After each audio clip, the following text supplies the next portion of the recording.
ಆಶೀರ್ವಾದವೂ ಸಂತೋಷವೂ ತುಂಬಿರುವ ಈ ಒಳ್ಳೆ ಸಮಯಕ್ಕಾಗಿ ದೇವರಿಗೆ ಸ್ತೋತ್ರವನ್ನು ಸಲ್ಲಿಸುತ್ತೇನೆ. உங்களோடு சேர்ந்து கர்த்தரை ஆராதிப்பதிலே சந்தோஷப்படுகிறேன். ನಿಮ್ಮೊಂದಿಗೆ ಸೇರಿ ದೇವರನ್ನು ಆರಾಧಿಸುವುದರಲ್ಲಿ ನಾನು ಸಂತೋಷ ಪಡುತ್ತೇನೆ. குடும்பமாய் உங்களை காண்பதிலே எல்லாரையும் காண்பதில் ரொம்ப சந்தோஷம். ಮತ್ತೊಮ್ಮೆ ನಿಮ್ಮೆಲ್ಲರನ್ನೂ ಈ ರೀತಿಯಾಗಿ ಕಾಣುವುದರಲ್ಲಿ ನಾನು ತುಂಬ ಸಂತೋಷವುಳ್ಳವನಾಗಿದ್ದೇನೆ. கர்த்தர் ஒவ்வொருவரையும் ஆசீர்வதிப்பார். ದೇವರು ಪ್ರತಿಯೊಬ್ಬರನ್ನು ಆಶೀರ್ವದಿಸಲಿ. வேதவசனத்துக்கு நேராய் நாம் திரும்பலாம். ದೇವರ ವಾಕ್ಯಕ್ಕೆ ನೇರವಾಗಿ ನಮ್ಮ ಕಣ್ಣುಗಳನ್ನು ತಿರುಗಿಸೋಣ. பிலிப்பியருக்கு நாம் நிருபம் ಫಿಲಿಪ್ಪದವರಿಗೆ ಬರೆದ ಪತ್ರಿಕೆ 4ஆம் அதிகாரம் 4ನೇ ಅಧ್ಯಾಯ 6வது வசனம். 6ನೇ ವಾಕ್ಯ. ಯಾವ ಸಂಬಂಧವಾಗಿಯೂ ಚಿಂತೆ ಮಾಡದೆ ಸರ್ವ ವಿಷಯದಲ್ಲಿ ದೇವರ ಮುಂದೆ ಕೃತಜ್ಞತಾ ಸ್ತುತಿಯನ್ನು ಪ್ರಾರ್ಥನೆ ವಿನ್ನಪಗಳನ್ನು ಮಾಡುತ್ತಾ ನಿಮಗೆ ಬೇಕಾದುದನ್ನು ತಿಳಿಯಪಡಿಸಿರಿ.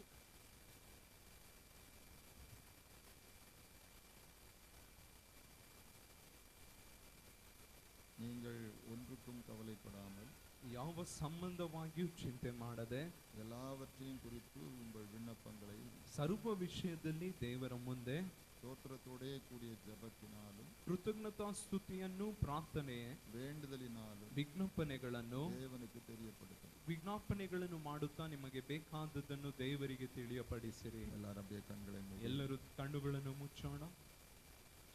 தேவாவியானவர் நம்மோடு பேசணும். ದೇವರಾತ್ಮನು ನಮ್ಮೊಂದಿಗೆ ಮಾತಾಡಬೇಕು. ஜெப அபிஷேகத்தை கர்த்தர் நமக்கு ಪ್ರಾರ್ಥನಾ ಅಭಿಷೇಕವನ್ನು ನಮ್ಮ ಮಧ್ಯದಲ್ಲಿ ಸುರಿಸಬೇಕು. ஜெபிக்கிறவர்களாய் ஜெப வீரர்களாய் ஒவ்வொருவரும் எழும்பணும்.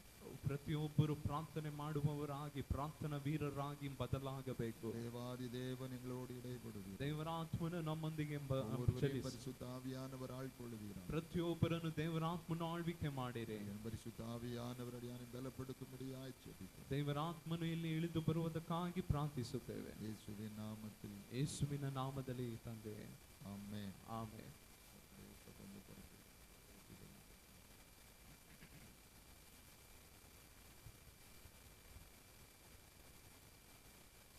இந்த வேத வசனத்திலே ಈ ವೇದ ವಾಕ್ಯದಲ್ಲಿ ஜெபிக்கிற ஒரு அனுபவத்தை நாம் இங்கே பார்க்கிறோம். ಪ್ರಾರ್ಥಿಸುವ ಒಂದು ಅನುಭವವನ್ನು ನಾವು ಈ ವಾಕ್ಯದಲ್ಲಿ ನೋಡಬಹುದು. தேவனுடைய பிள்ளைகள் ஜெபத்தை குறித்ததான ஒரு வரைமுறை உள்ளவர்களாய் நாம் காணப்பட வேண்டும் என்று சொல்லி வேதம் சொல்லுகிறது. ಪ್ರಾರ್ಥನೆ ದೇವರ ಮಕ್ಕಳು ಪ್ರಾರ್ಥನೆ ಮಾಡುವ ಜನರಾಗಿ ಕಾಣಲ್ಪಡಬೇಕೆಂಬುದಾಗಿ ಸತ್ಯವೇದವು ಹೇಳುತ್ತದೆ. ஜெபத்திலே உள்ளதான சில ஒழுங்குகளை நாம் இங்கே பார்க்கிறோம். ಪ್ರಾರ್ಥನೆಯಲ್ಲಿರುವಂತಹ ಕೆಲ ಕ್ರಮಗಳನ್ನು ನಾವು ಇಲ್ಲಿ ನೋಡುತ್ತೇವೆ. நீங்கள் ஒன்றுக்கும் கவலைப்படாமல் ನೀವು ಯಾವ ವಿಷಯವಾಗಿಯೂ ಚಿಂತೆ ಮಾಡದೆ எல்லாவற்றையும் குறித்து ಎಲ್ಲಾ ವಿಷಯದಲ್ಲಿಯೂ உங்கள் விண்ணப்பங்களை ನಿಮ್ಮ ವಿಜ್ಞಾಪನೆಗಳನ್ನು ಸ್ತೋತ್ರத்தோடே கூடிய ஜெபத்தினாலும் ಕೃತಜ್ಞತಾ ಸ್ತುತಿ ಪ್ರಾರ್ಥನೆಯೊಂದಿಗೆ வேண்டுதலினாலும் ಪ್ರಾರ್ಥನೆ ವಿಜ್ಞಾಪನೆಗಳನ್ನು தேவனுக்கு தெரியப்படுத்துங்கள். ದೇವರಿಗೆ ತಿಳಿಯಪಡಿಸಿರಿ. இங்கே நாம் வாசித்ததான இந்த வேத பகுதியிலே ಇಲ್ಲಿ ನಾವು ಓದಿದಂತಹ ಈ ವೇದ ವಾಕ್ಯದಲ್ಲಿ விண்ணப்பத்தை குறித்து சொல்லப்பட்டிருக்கிறது. ವಿಜ್ಞಾಪನೆಯನ್ನು ಕುರಿತು ಬರೆಯಲ್ಪಟ್ಟಿದೆ. ಸ್ತೋத்திரத்தை குறித்து சொல்லப்பட்டிருக்கிறது. ಸ್ತೋತ್ರವನ್ನು ಕುರಿತು ಬರೆಯಲ್ಪಟ್ಟಿದೆ. ஜெபத்தை குறித்து சொல்லப்பட்டிருக்கிறது. ಪ್ರಾರ್ಥನೆಯನ್ನು ಕುರಿತು ಬರೆಯಲ್ಪಟ್ಟಿದೆ. வேண்டுதலை குறித்து சொல்லப்பட்டிருக்கிறது.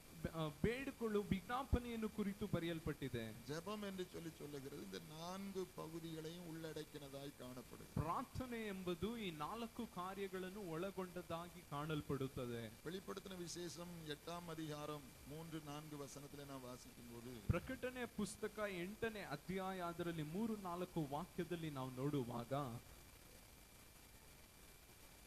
ಯಜ್ಞವೇದಿಯ ಬಳಿಯಲ್ಲಿ ನಿಂತನು.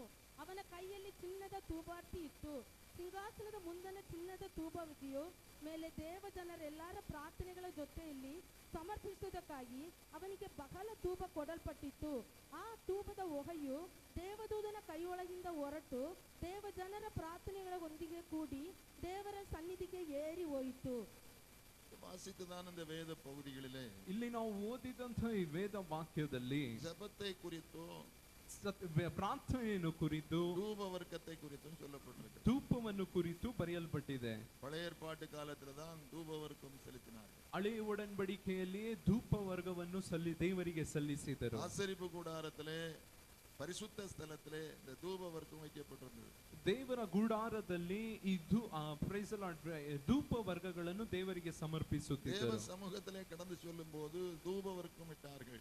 ದೇವರ ಸಮ್ಮುಖದಲ್ಲಿ ಹಳೆ ಒಡಂಬಡಿಕೆಯಲ್ಲಿ ಧೂಪವನ್ನು ಸಲ್ಲಿಸಿದರು. இந்த வேத பகுதிகளிலே தூப வர்க்கத்தையும் ஜெபத்தையும் இணைத்து சொல்லுகிறார். ಈ ವಾಕ್ಯದಲ್ಲಿ ಈ ಭಾಗದಲ್ಲಿ ಪ್ರಾರ್ಥನೆಯನ್ನು ಧೂಪ ವರ್ಗವನ್ನು ಒಂದುಗೂಡಿಸಿ ಏಕತೆಯಾಗಿ ಇಲ್ಲಿ ಬರೆಯಲ್ಪಟ್ಟಿದೆ. நாம் இந்த நாட்களை ஏறெடுக்கிறதான ஜெபம் ನಾವು ಈ ದಿನಗಳಲ್ಲಿ ಏರ್ಪಡಿಸುವ ಪ್ರಾರ್ಥನೆ பழைய ஏற்பாட்டு காலத்திலே தேவ சமூகத்திலே செலுத்தப்பட்டதான தூப வர்க்கத்தோடு இணைக்கப்பட்டிருக்கிறது. ಹಳೆಯ ಒಡಂಬಡಿಕೆಯಲ್ಲಿ ಸಮರ್ಪಿಸುವ ಧೂಪ ವರ್ಗಕ್ಕೆ ಅದು ಹೋಲಿಕೆಯಾಗಿ ಬರೆಯಲ್ಪಟ್ಟಿದೆ. நாம் ஏறெடுக்கிறதான ஜெபத்திலே 4 பகுதிகள் இருக்கிறது போல ನಾವು ಏರ್ಪಡಿಸುವ ಪ್ರಾರ್ಥನೆಯಲ್ಲಿ 4 ಕಾರ್ಯಗಳು ಇರುವ ಪ್ರಕಾರ அந்த தூப வர்க்கத்திலேயும் 4 காரியங்கள் இணைக்கப்பட்டிருக்கிறதை ಈ ಧೂಪ ವರ್ಗದಲ್ಲಿಯೂ 4 ಕಾರ್ಯಗಳು ಇರುವುದನ್ನು ನಾವು ನೋಡುತ್ತೇವೆ.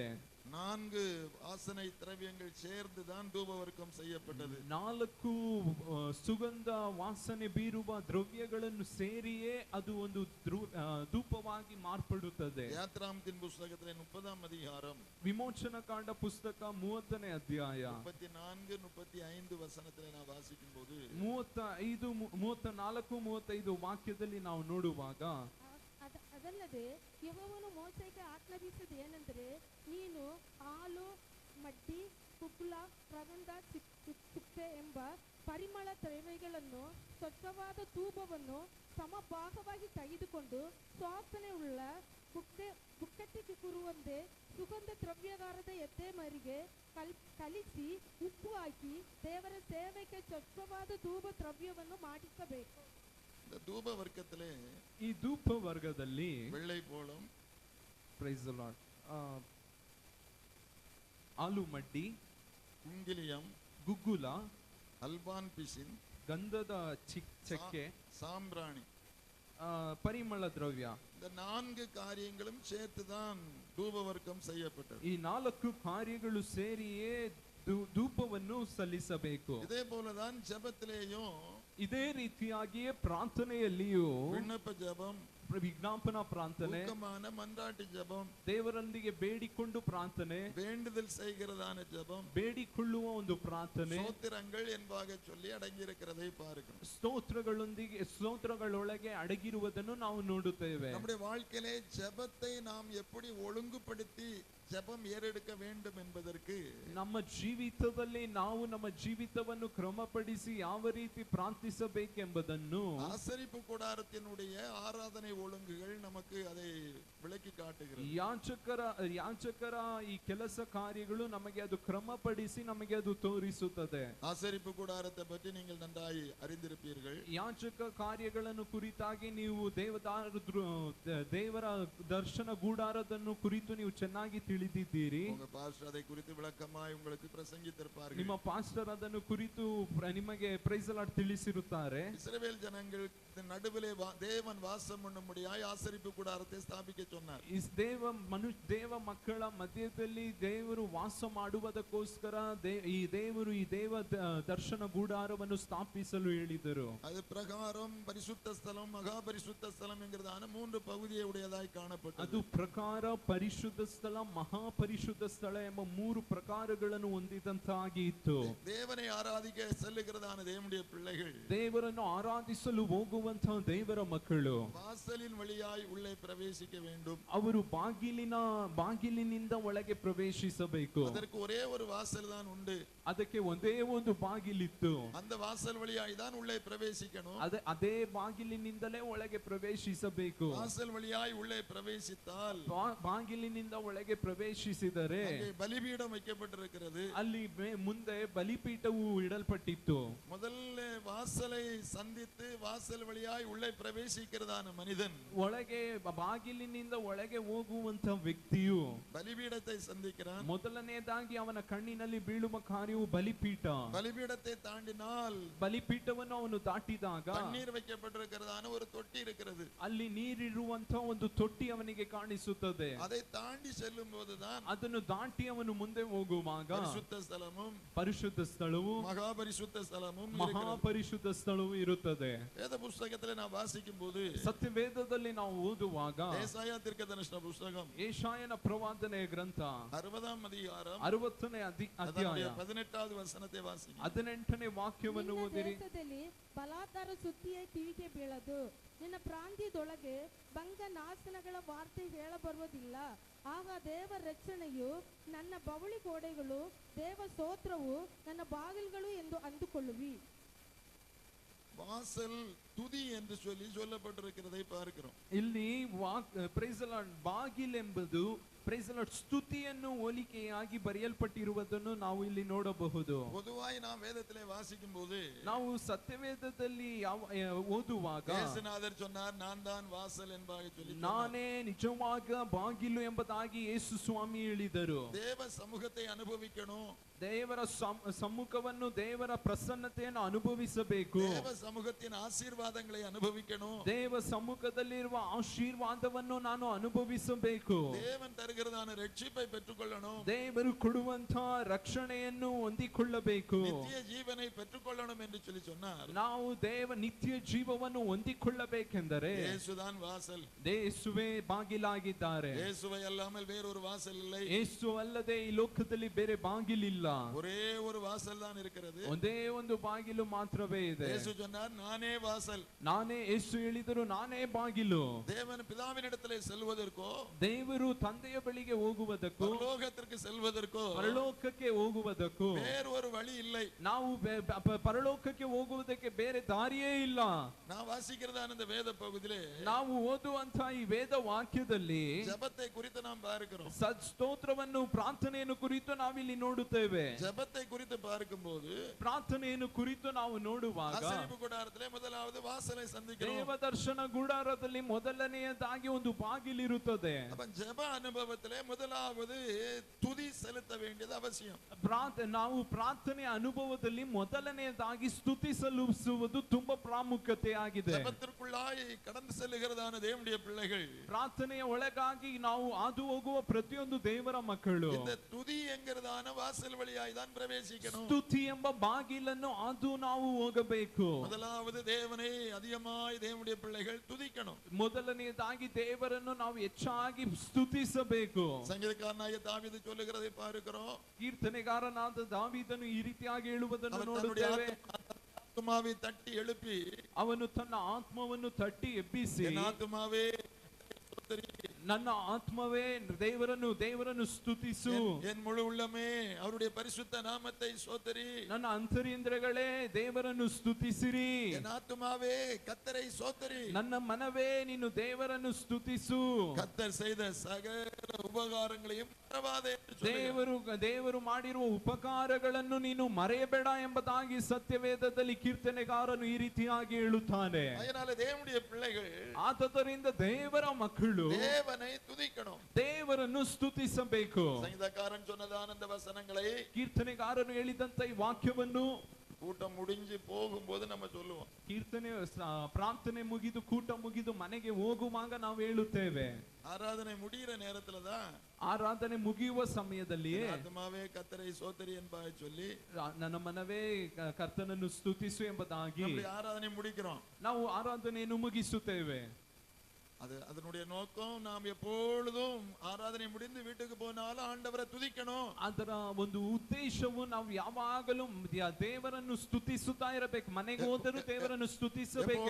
ದೇವರನ್ನು ತುದಿಕ್ಕೆ ನಾವು கடமைப்பட்டிருக்கிறோம். ಯಾವಾಗಲೂ ದೇವರನ್ನು ಸ್ತುತಿಸುವುದಕ್ಕೆ ನಾವು ಪ್ರೈಸ್ ದಿ ಲಾರ್ಡ್ ಕೃತಜ್ಞತೆ ಉಳ್ಳವರಾಗಿರಬೇಕು. ಅದಕ್ಕಾಗಿ தான் கடைசில சொல்றோம். ಅದಕ್ಕಾಗಿಯೇ ನಾವು ಈ ರೀತಿಯಾಗಿ ಕೊನೆಯದಾಗಿ ಹೇಳುತ್ತೇವೆ. ಜಪத்தின் ஒழுங்கு என்று சொல்லி வரும்போது, ಆದರೆ ಪ್ರಾರ್ಥನೆಯ ಒಂದು ಕ್ರಮ ಎಂಬುದಾಗಿ ಬರುವಾಗ தேவனை தேவனுடைய பிள்ளைகள் உள்ளத்தின் ஆழத்திலிருந்து துதிக்கணும். ಪ್ರಾರ್ಥನೆ ಎಂಬುದಾಗಿ ಬರುವಾಗ ಮೊದಲನೆಯದಾಗಿ ದೇವರ ಮಕ್ಕಳು ಪ್ರೈಸ್ ಅಂತರಾಳದಿಂದ ದೇವರನ್ನು ಸ್ತುತಿಸಬೇಕು. பாடல் வழியாய் நாம் தேவனை துதிக்கிறோம். ಹಾಡುಗಳ ಮೂಲಕ ದೇವರನ್ನು ನಾವು ಸ್ತುತಿಸುತ್ತೇವೆ. ஆராதனையின் வழியாய் தேவனை துதிக்கிறோம். ಆರಾಧನೆಯ ಮೂಲಕ ದೇವರನ್ನು ನಾವು ಸ್ತುತಿಸುತ್ತೇವೆ. பாடலிலேயும் ಆರಾಧನೆಯಲ್ಲಿಯೂ ಹಾಡುಗಳಲ್ಲಿಯೂ பொதுவான துதிகள் ஏறெடுக்கப்படுகிறது. ನಾವು ಸಹಜವಾಗಿ ಸ್ತೋತ್ರ ಸ್ತುತಿಗಳು ಎದ್ದೇಳುತ್ತದೆ. நாம் பாடுகிறதான பாடல் யார் பாடினார்களோ, ನಾವು ಆಡಿದ ಹಾಡುಗಳು ಯಾರು ಆಡಿದರೋ, ஒன்று அவர்கள் வாழ்க்கையிலே தேவன் செய்த நன்மையை சொல்லி பாடுகிறார்கள். ಮೊದಲನೆಯದಾಗಿ ಅವರು ದೇವರು ಅವರಿಗೆ ಮಾಡಿದ ಉಪಕಾರವನ್ನು ನೆನೆಸಿ ಹೇಳಿ ದೇವರನ್ನು ಸ್ತುತಿಸುತ್ತಾರೆ. ಸ್ತುತಿಸುತ್ತಾರೆ. இரண்டாவது பொதுவான துதிகளை சொல்லி அவர்கள் பாடியிருக்கிறார்கள். ಎರಡನೆಯದಾಗಿ ಅವರು ಸಹಜವಾಗಿ ಆ ರೀತಿ ದೇವರನ್ನು ಸ್ತುತಿಸಿ ಆಡಿದ್ದಾರೆ. அதனால அப்படி பாடல்களை பாடுகிறது தவறல்ல, ಆ ರೀತಿ ಆಡುವುದು ತಪ್ಪು ಎಂಬುದಾಗಿ ಹೇಳುತ್ತಿಲ್ಲ. ஆனால் அதற்கு அடுத்தபடி ಅದರ ನಂತರವಾಗಿ தேவனுடைய பிள்ளைகள் நம்முடைய வாழ்க்கையிலே கர்த்தர் செய்த நன்மைகளை நினைத்து துதிக்கணும். ಅದರ ನಂತರ ನಾವು ದೇವರು ನಮ್ಮ ಜೀವಿತದಲ್ಲಿ ಮಾಡಿರುವ ಒಳ್ಳೆ ಕಾರ್ಯಗಳನ್ನು ನೆನೆಸಿ ನಾವು ಸ್ತೋತ್ರವನ್ನು ಹೇಳಬೇಕು. கடந்த காலங்களிலே கர்த்தர் நம்முடைய வாழ்க்கையிலே செய்த நன்மைகளை நினைத்து துதிக்கணும். ದೇವರು ಕಳೆದ ದಿವಸಗಳಲ್ಲಿ ಮಾಡಿದಂತ ಒಳ್ಳೆ ಕಾರ್ಯಗಳನ್ನು ನೆನೆಸಿ ನಾವು ಸ್ತುತಿಸಬೇಕು. ஒவ்வொருடைய வாழ்க்கையில செய்ததான அற்புதங்களை சொல்லி தேவனை துதிக்கணும். ಒಬ್ಬೊಬ್ಬರ ಜೀವಿತದಲ್ಲಿಯೂ ದೇವರು ಮಾಡಿದ ಒಳ್ಳೆ ಕಾರ್ಯಗಳನ್ನು ನೆನೆಸಿ ನಾವು ಸ್ತುತಿಸಬೇಕು. நம்முடைய தனிப்பட்ட வாழ்க்கையிலே கர்த்தர் செய்த நன்மைகளை சொல்லி ஆண்டவரை துதிக்கும் போது ನಮ್ಮ ವೈಯಕ್ತಿಕ ಜೀವಿತದಲ್ಲಿ ದೇವರು ಮಾಡಿರುವ ಒಳ್ಳೆ ಉಪಕಾರಗಳನ್ನು ನಾವು ನೆನೆಸಿ ದೇವರಿಗೆ ಸ್ತೋತ್ರವನ್ನು ಹೇಳುವಾಗ ಅದು இன்னும் நமக்குள்ளே தேவனை பற்றுகிற விசுவாசத்தை கொண்டு வரும். ಅದು ನಮ್ಮ ಜೀವಿತದಲ್ಲಿ ಇನ್ನು ದೇವರ ಮೇಲೆ ಒಂದು ನಂಬಿಕೆಯನ್ನು ಹೆಚ್ಚಿಸುತ್ತದೆ. நம்மை கர்த்தருக்குள்ள இன்னும் ஒன்று கூட பலப்படுத்தும். ನಮ್ಮ ಜೀವಿತವನ್ನು ಇನ್ನು ದೇವರೊಳಗೆ ಒಂದುಗೂಡಿಸಲು ಇನ್ನು ಬಲಪಡಿಸುತ್ತದೆ. அடுத்தவர்களுடைய வாழ்க்கையிலே ನನ್ಮೆಯೇ ಮಾತ್ರಮಲ್ಲ, ಬೇರೆಯವರ ಜೀವಿತದಲ್ಲಿ ಮಾಡಿರುವ ಉಪಕಾರಗಳನ್ನು ಮಾತ್ರವಲ್ಲ, என் வாழ்க்கையிலே கர்த்தர் எத்தனை நன்மைகளை செய்திருக்கிறார், ನನ್ನ ಜೀವಿತದಲ್ಲಿ ದೇವರು ಎಷ್ಟು ಉಪಕಾರಗಳನ್ನು ಮಾಡಿದ್ದಾರೆ, நான் தேவனிடத்திலிருந்து எத்தனை அற்புதங்களை பெற்றிருக்கிறேன், ನಾನು ದೇವರ ಸನ್ನಿಧಾನದಿಂದ ಆತನ ಪ್ರಸನ್ನತೆಯಲ್ಲಿ ಎಷ್ಟು ಅದ್ಭುತವನ್ನು ಹೊಂದಿದ್ದೇವೆ, அதை நாம் ಉಣರುகிறோம், ಅದನ್ನು ನಾವು அதை நாம் ஞாபகப்படுத்துகிறோம், ಅದನ್ನು ನಾವು ನೆನೆಸಿಕೊಳ್ಳುತ್ತೇವೆ.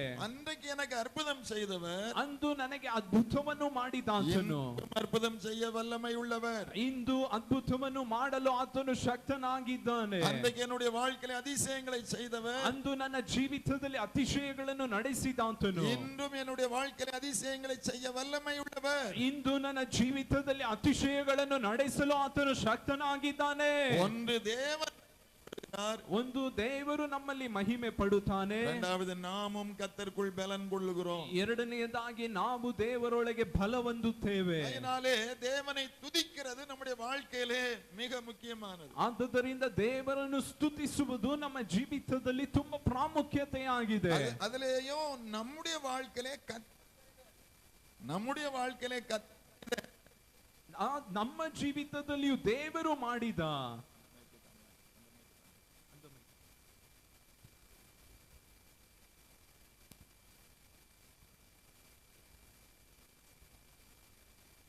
நம்முடைய வாழ்க்கையிலே கர்த்தர் செய்த நன்மைகளை சொல்லி நாம் துதிக்கணும். ನಮ್ಮ ಜೀವಿತದಲ್ಲಿಯೂ ದೇವರು ಮಾಡಿದ ಒಳ್ಳೆ ಉಪಕಾರಗಳನ್ನು ನೆನೆಸಿ ನಾವು ಸ್ತುತಿಸಬೇಕು. ಸಂಗೀತಕಾರನು ಅದನ್ನೇ சொல்றார், ಕೀರ್ತನೆಗಾರನು ಅದನ್ನೇ ಹೇಳುತ್ತಾನೆ, என் ஆத்துமாவே ನನ್ನ ಮನವೇ கர்த்தர் உனக்கு செய்த நன்மையை மறந்து போகாதே, ದೇವರು ಮಾಡಿದ ಉಪಕಾರಗಳನ್ನು ಮರೆತು ಬಿಡಬೇಡ. ನನ್ನ ಆತ್ಮಾவை எழுப்புகிறார், ನನ್ನ ಆತ್ಮವನ್ನು ತಟ್ಟಿ ಎಬ್ಬಿಸುತ್ತಾನೆ. நம்முடைய வாழ்க்கையிலே கர்த்தர் செய்த நன்மைகளை சொல்லி சொல்லி துதிக்கணும். ನಮ್ಮ ಜೀವಿತದಲ್ಲಿ ದೇವರು ಮಾಡಿದ ಉಪಕಾರಗಳನ್ನು ನೆನೆಸಿ ಹೇಳಿ ಹೇಳಿ ದೇವರನ್ನು ಸ್ತುತಿಸಬೇಕು. தங்களுடைய வாழ்க்கையிலே கடந்த காலங்களிலே கர்த்தர் செய்த நன்மையை மறந்து போகிறார்கள். ಅನೇಕರು ದೇವರು ಅವರ ಜೀವಿತದಲ್ಲಿ ಕಳೆದ ದಿವಸಗಳಲ್ಲಿ ಮಾಡಿದ ಉಪಕಾರಗಳನ್ನು ಮರೆತು ಬಿಡುತ್ತಾರೆ. தங்களை கர்த்தர் அற்புதமாய் நடத்தி வந்த பாதைகளை மறந்து போகிறார்கள். ದೇವರು ಅದ್ಭುತವಾಗಿ ನಡೆಸಿ ಬಂದ ಹಾದಿಗಳನ್ನು ಅವರು ಮರೆತು ಬಿಡುತ್ತಾರೆ. ಇಕ್ಕಟ್ಟಾದ ಸೂழ்நிலையிலேயும், ಇಕ್ಕಟ್ಟಾದ ಸಮಯಗಳಲ್ಲಿಯೂ, ಮನುಷ್ಯರಾல் ಕೈಬಿಟ್ಟ ನೆಲೆಮೆಗಳಿலும், ಮನುಷ್ಯರೆಲ್ಲರೂ ಕೈ ಬಿಟ್ಟಿರುವ ಸಮಯದಲ್ಲಿಯೂ தேவன் செய்த நன்மைகள், ದೇವರು ಮಾಡಿದ ಉಪಕಾರಗಳನ್ನು, செய்த அற்புதங்கள், ದೇವರು ಮಾಡಿದ ಅತಿಶಯಗಳನ್ನು மறந்து போகிறார்கள். ಅನೇಕರು ಮರೆತು ಹೋಗುತ್ತಾರೆ. அதனால்தான் வாழ்க்கையிலே சோர்வு வருகிறது, ಆದುದರಿಂದಲೇ ಜೀವಿತದಲ್ಲಿ ಸೋಲು ಬರುತ್ತದೆ, ಅವಿಶ್ವಾಸ வருகிறது, ಅಪನಂಬಿಕೆ ಬರುತ್ತದೆ, ಬಲಹೀನப்படுகிறார்கள், ಬಲಹೀನ ಹೊಂದುತ್ತಾರೆ. வாழ்க்கையிலே பல கேள்விகள் திரும்பவும் திரும்பவும் எழும்புகிறது, ಮತ್ತೆ ಮತ್ತೆ ಜೀವಿತದಲ್ಲಿ ಪ್ರಶ್ನೆಗಳು ಎದ್ದೇಳುತ್ತದೆ. துதிக்கணும், தேவன் செய்த நன்மைகளை சொல்லி சொல்லி துதிக்கணும். ದೇವರು ಮಾಡಿದ ಉಪಕಾರಗಳನ್ನು ಹೇಳಿ ಹೇಳಿ ನಾವು ದೇವರನ್ನು ಸ್ತುತಿಸಬೇಕು. ಆಸರಿಪು ಗುಡಾರத்திலே ವಾಸಲ್ ವಳಿಯಾಗಿ உள்ளே ಪ್ರವೇಶಿಸಿದ, ಇಲ್ಲಿ ದೇವದರ್ಶನ ಗುಡಾರದಲ್ಲಿ ಬಾಗಿಲಿನಿಂದ ಒಳಗೆ ಪ್ರವೇಶಿಸಿದರೆ ಮೊದಲ ಸಂಧಿಪದು ಬಲಿಪೀಠಂ, ಮೊದಲನೆಯದಾಗಿ ಅವರು ಸಂಧಿಸುವುದು ಬಲಿಪೀಠವಾಗಿದೆ. ಬಲಿಪೀಠಂ பலி செலுத்துகிறதான இடம். ಬಲಿಪೀಠವು ಬಲಿಯನ್ನು ಸಮರ್ಪಿಸುವ ಒಂದು ಸ್ಥಳವು. பலி செலுத்தப்படுகிறது மனுஷனுடைய பாவத்திற்கு நிவாரணமாக. ಬಲಿ ಸಮರ್ಪಿಸುವುದು ಮನುಷ್ಯನ ಪಾಪ ನಿವಾರಣೆಗಾಗಿ ಬಲಿ ಸಮರ್ಪಿಸುತ್ತಾರೆ. புதிய ஏற்பாட்டிலே நமக்காக நம்முடைய ஆண்டவராய் இயேசு கிறிஸ்து பலியானார். ಹೊಸ ಒಡன்பಡಿಕೆಯಲ್ಲಿ ನಮಗಾಗಿ ನಮ್ಮ ಕರ್ತನಾಗಿರುವ ಯೇಸು ಕ್ರಿಸ್ತನು ನಮಗಾಗಿ ಬಲಿಯಾದನು. பலிபீடம் என்று சொல்லும்போது சிலுவையை நாம் நோக்கி பார்க்கிறோம். ಬಲಿಪೀಠ ಎಂಬುದಾಗಿ ಹೇಳುವಾಗ ನಾವು ಶಿಲುಬೆಯನ್ನು ದೃಷ್ಟಿಸಿ ನೋಡುತ್ತೇವೆ. நமக்காக அடிக்கப்பட்ட இயேசு கிறிஸ்து, ನಮಗಾಗಿ ಒಡೆಯಲ್ಪಟ್ಟಂತ ಯೇಸು ಕ್ರಿಸ್ತನು நமக்காக தன்னை தானே ஒப்பு கொடுத்தார். ನಮಗಾಗಿ ಆತನು ತನ್ನದನ್ನು ತಾನೇ ಒಪ್ಪಿಸಿಕೊಟ್ಟನು. நம்மை மீட்டு ரட்சிக்கும்படியாய் தம்முடைய பரிசுத்தமான இரத்தத்தை சிந்தினார். ನಮ್ಮನ್ನು ವಿಮೋಚಿಸಿ ರಕ್ಷಿಸುವುದಕ್ಕೋಸ್ಕರ ತನ್ನ ಪರಿಶುದ್ಧ ರಕ್ತವನ್ನು ಚೆಲ್ಲಿದನು. நமக்காக தன்னுடைய ஜீவனையே தந்தார். ತಮಗಾಗಿ ಆತನ ಜೀವವನ್ನೇ ಸಮರ್ಪಿಸಿಕೊಟ್ಟನು. கர்த்தருடைய இரத்தத்தினால் மீட்கப்பட்ட தேவனுடைய பிள்ளைகள், ಕರ್ತನ ರಕ್ತದಿಂದ ವಿಮೋಚಿಸಲ್ಪಡಬೇಕಾದ ಮಕ್ಕಳು சிலுவையை நோக்கி பார்க்கும்போது, ಶಿಲುಬೆಯನ್ನು ದೃಷ್ಟಿಸಿ ನೋಡುವಾಗ எனக்காக அடிக்கப்பட்ட இயேசுவை நான் அங்கே பார்க்கிறேன். ನಮಗಾಗಿ ಒಡೆಯಲ್ಪಟ್ಟಿರುವ ಯೇಸುವನ್ನು ಅಲ್ಲಿ ನೋಡುತ್ತೇನೆ. ரட்சிக்கப்பட்டதான தேவனுடைய பிள்ளைகள், ರಕ್ಷಣೆ ಹೊಂದಿರುವ ದೇವರ ಮಕ್ಕಳು பலிபீடத்தை பார்க்கும்போது, ಬಲಿಪೀಠವನ್ನು ದೃಷ್ಟಿಸಿ ನೋಡುವಾಗ நம்மை மீட்டு ரட்சித்த ஆண்டவருக்காக நாம் நம்மை ஒப்பு கொடுக்க வேண்டும் என்பதை அந்த பலிபீடம் கற்றுத் தருகிறது. ನಮ್ಮನ್ನು ವಿಮೋಚಿಸಿ ರಕ್ಷಿಸಿದ ದೇವರಿಗೋಸ್ಕರ ನಮ್ಮನ್ನು ಒಪ್ಪಿಸಿಕೊಡಬೇಕೆಂಬುದನ್ನು ಆ ಬಲಿಪೀಠವು ತೋರಿಸುತ್ತದೆ. ரட்சிக்கப்பட்டதான தேவனுடைய பிள்ளைகள் நாம் நம்முடையவர்கள் அல்ல. ರಕ್ಷಣೆ ಹೊಂದಿರುವ ನಾವು ನಮ್ಮವರಲ್ಲ. நாம் ரட்சிக்கப்பட்டோம் என்று சொன்னால், ನಾವು ರಕ್ಷಣೆ ಹೊಂದಿದ್ದೇವೆ ಎಂಬುದಾಗಿ ಹೇಳಿದರೆ இயேசு கிறிஸ்து நம்மை விடுதலையாக்கினார். ಯೇಸು ಕ್ರಿಸ್ತನು ನಮ್ಮನ್ನು ಬಿಡಿಸಿದನು. விடுதலையாக்கப்பட்டவர்கள், ಬಿಡುಗಡೆ ಹೊಂದಿರುವ ದೇವರ ಮಕ್ಕಳು தேவனுக்கு சொந்தமாயிருக்கும்படி நாம் விடுவிக்கப்பட்டிருக்கிறோம். ದೇವರಿಗೆ ಸ್ವಂತವಾಗಿರುವುದಕ್ಕೋಸ್ಕರ ನಾವು ಬಿಡಿಸಲ್ಪಟ್ಟಿದ್ದೇವೆ. அதனாலதான் அப்போஸ்தலன் சொல்லுகிறார், ಆದ್ದರಿಂದಲೇ ಅಪೊಸ್ತಲನು ಈ ರೀತಿಯಾಗಿ ಹೇಳುತ್ತಾನೆ, நாம் நம்முடையவர்கள் அல்ல. ನಾವು ನಮ್ಮವರಲ್ಲ. ரட்சிக்கப்பட்டதான தேவனுடைய பிள்ளைகள் நாம் நம்முடையவர்கள் அல்ல. ರಕ್ಷಣೆ ಹೊಂದಿರುವ ದೇವರ ಮಕ್ಕಳು ನಾವು ನಮ್ಮವರಲ್ಲ.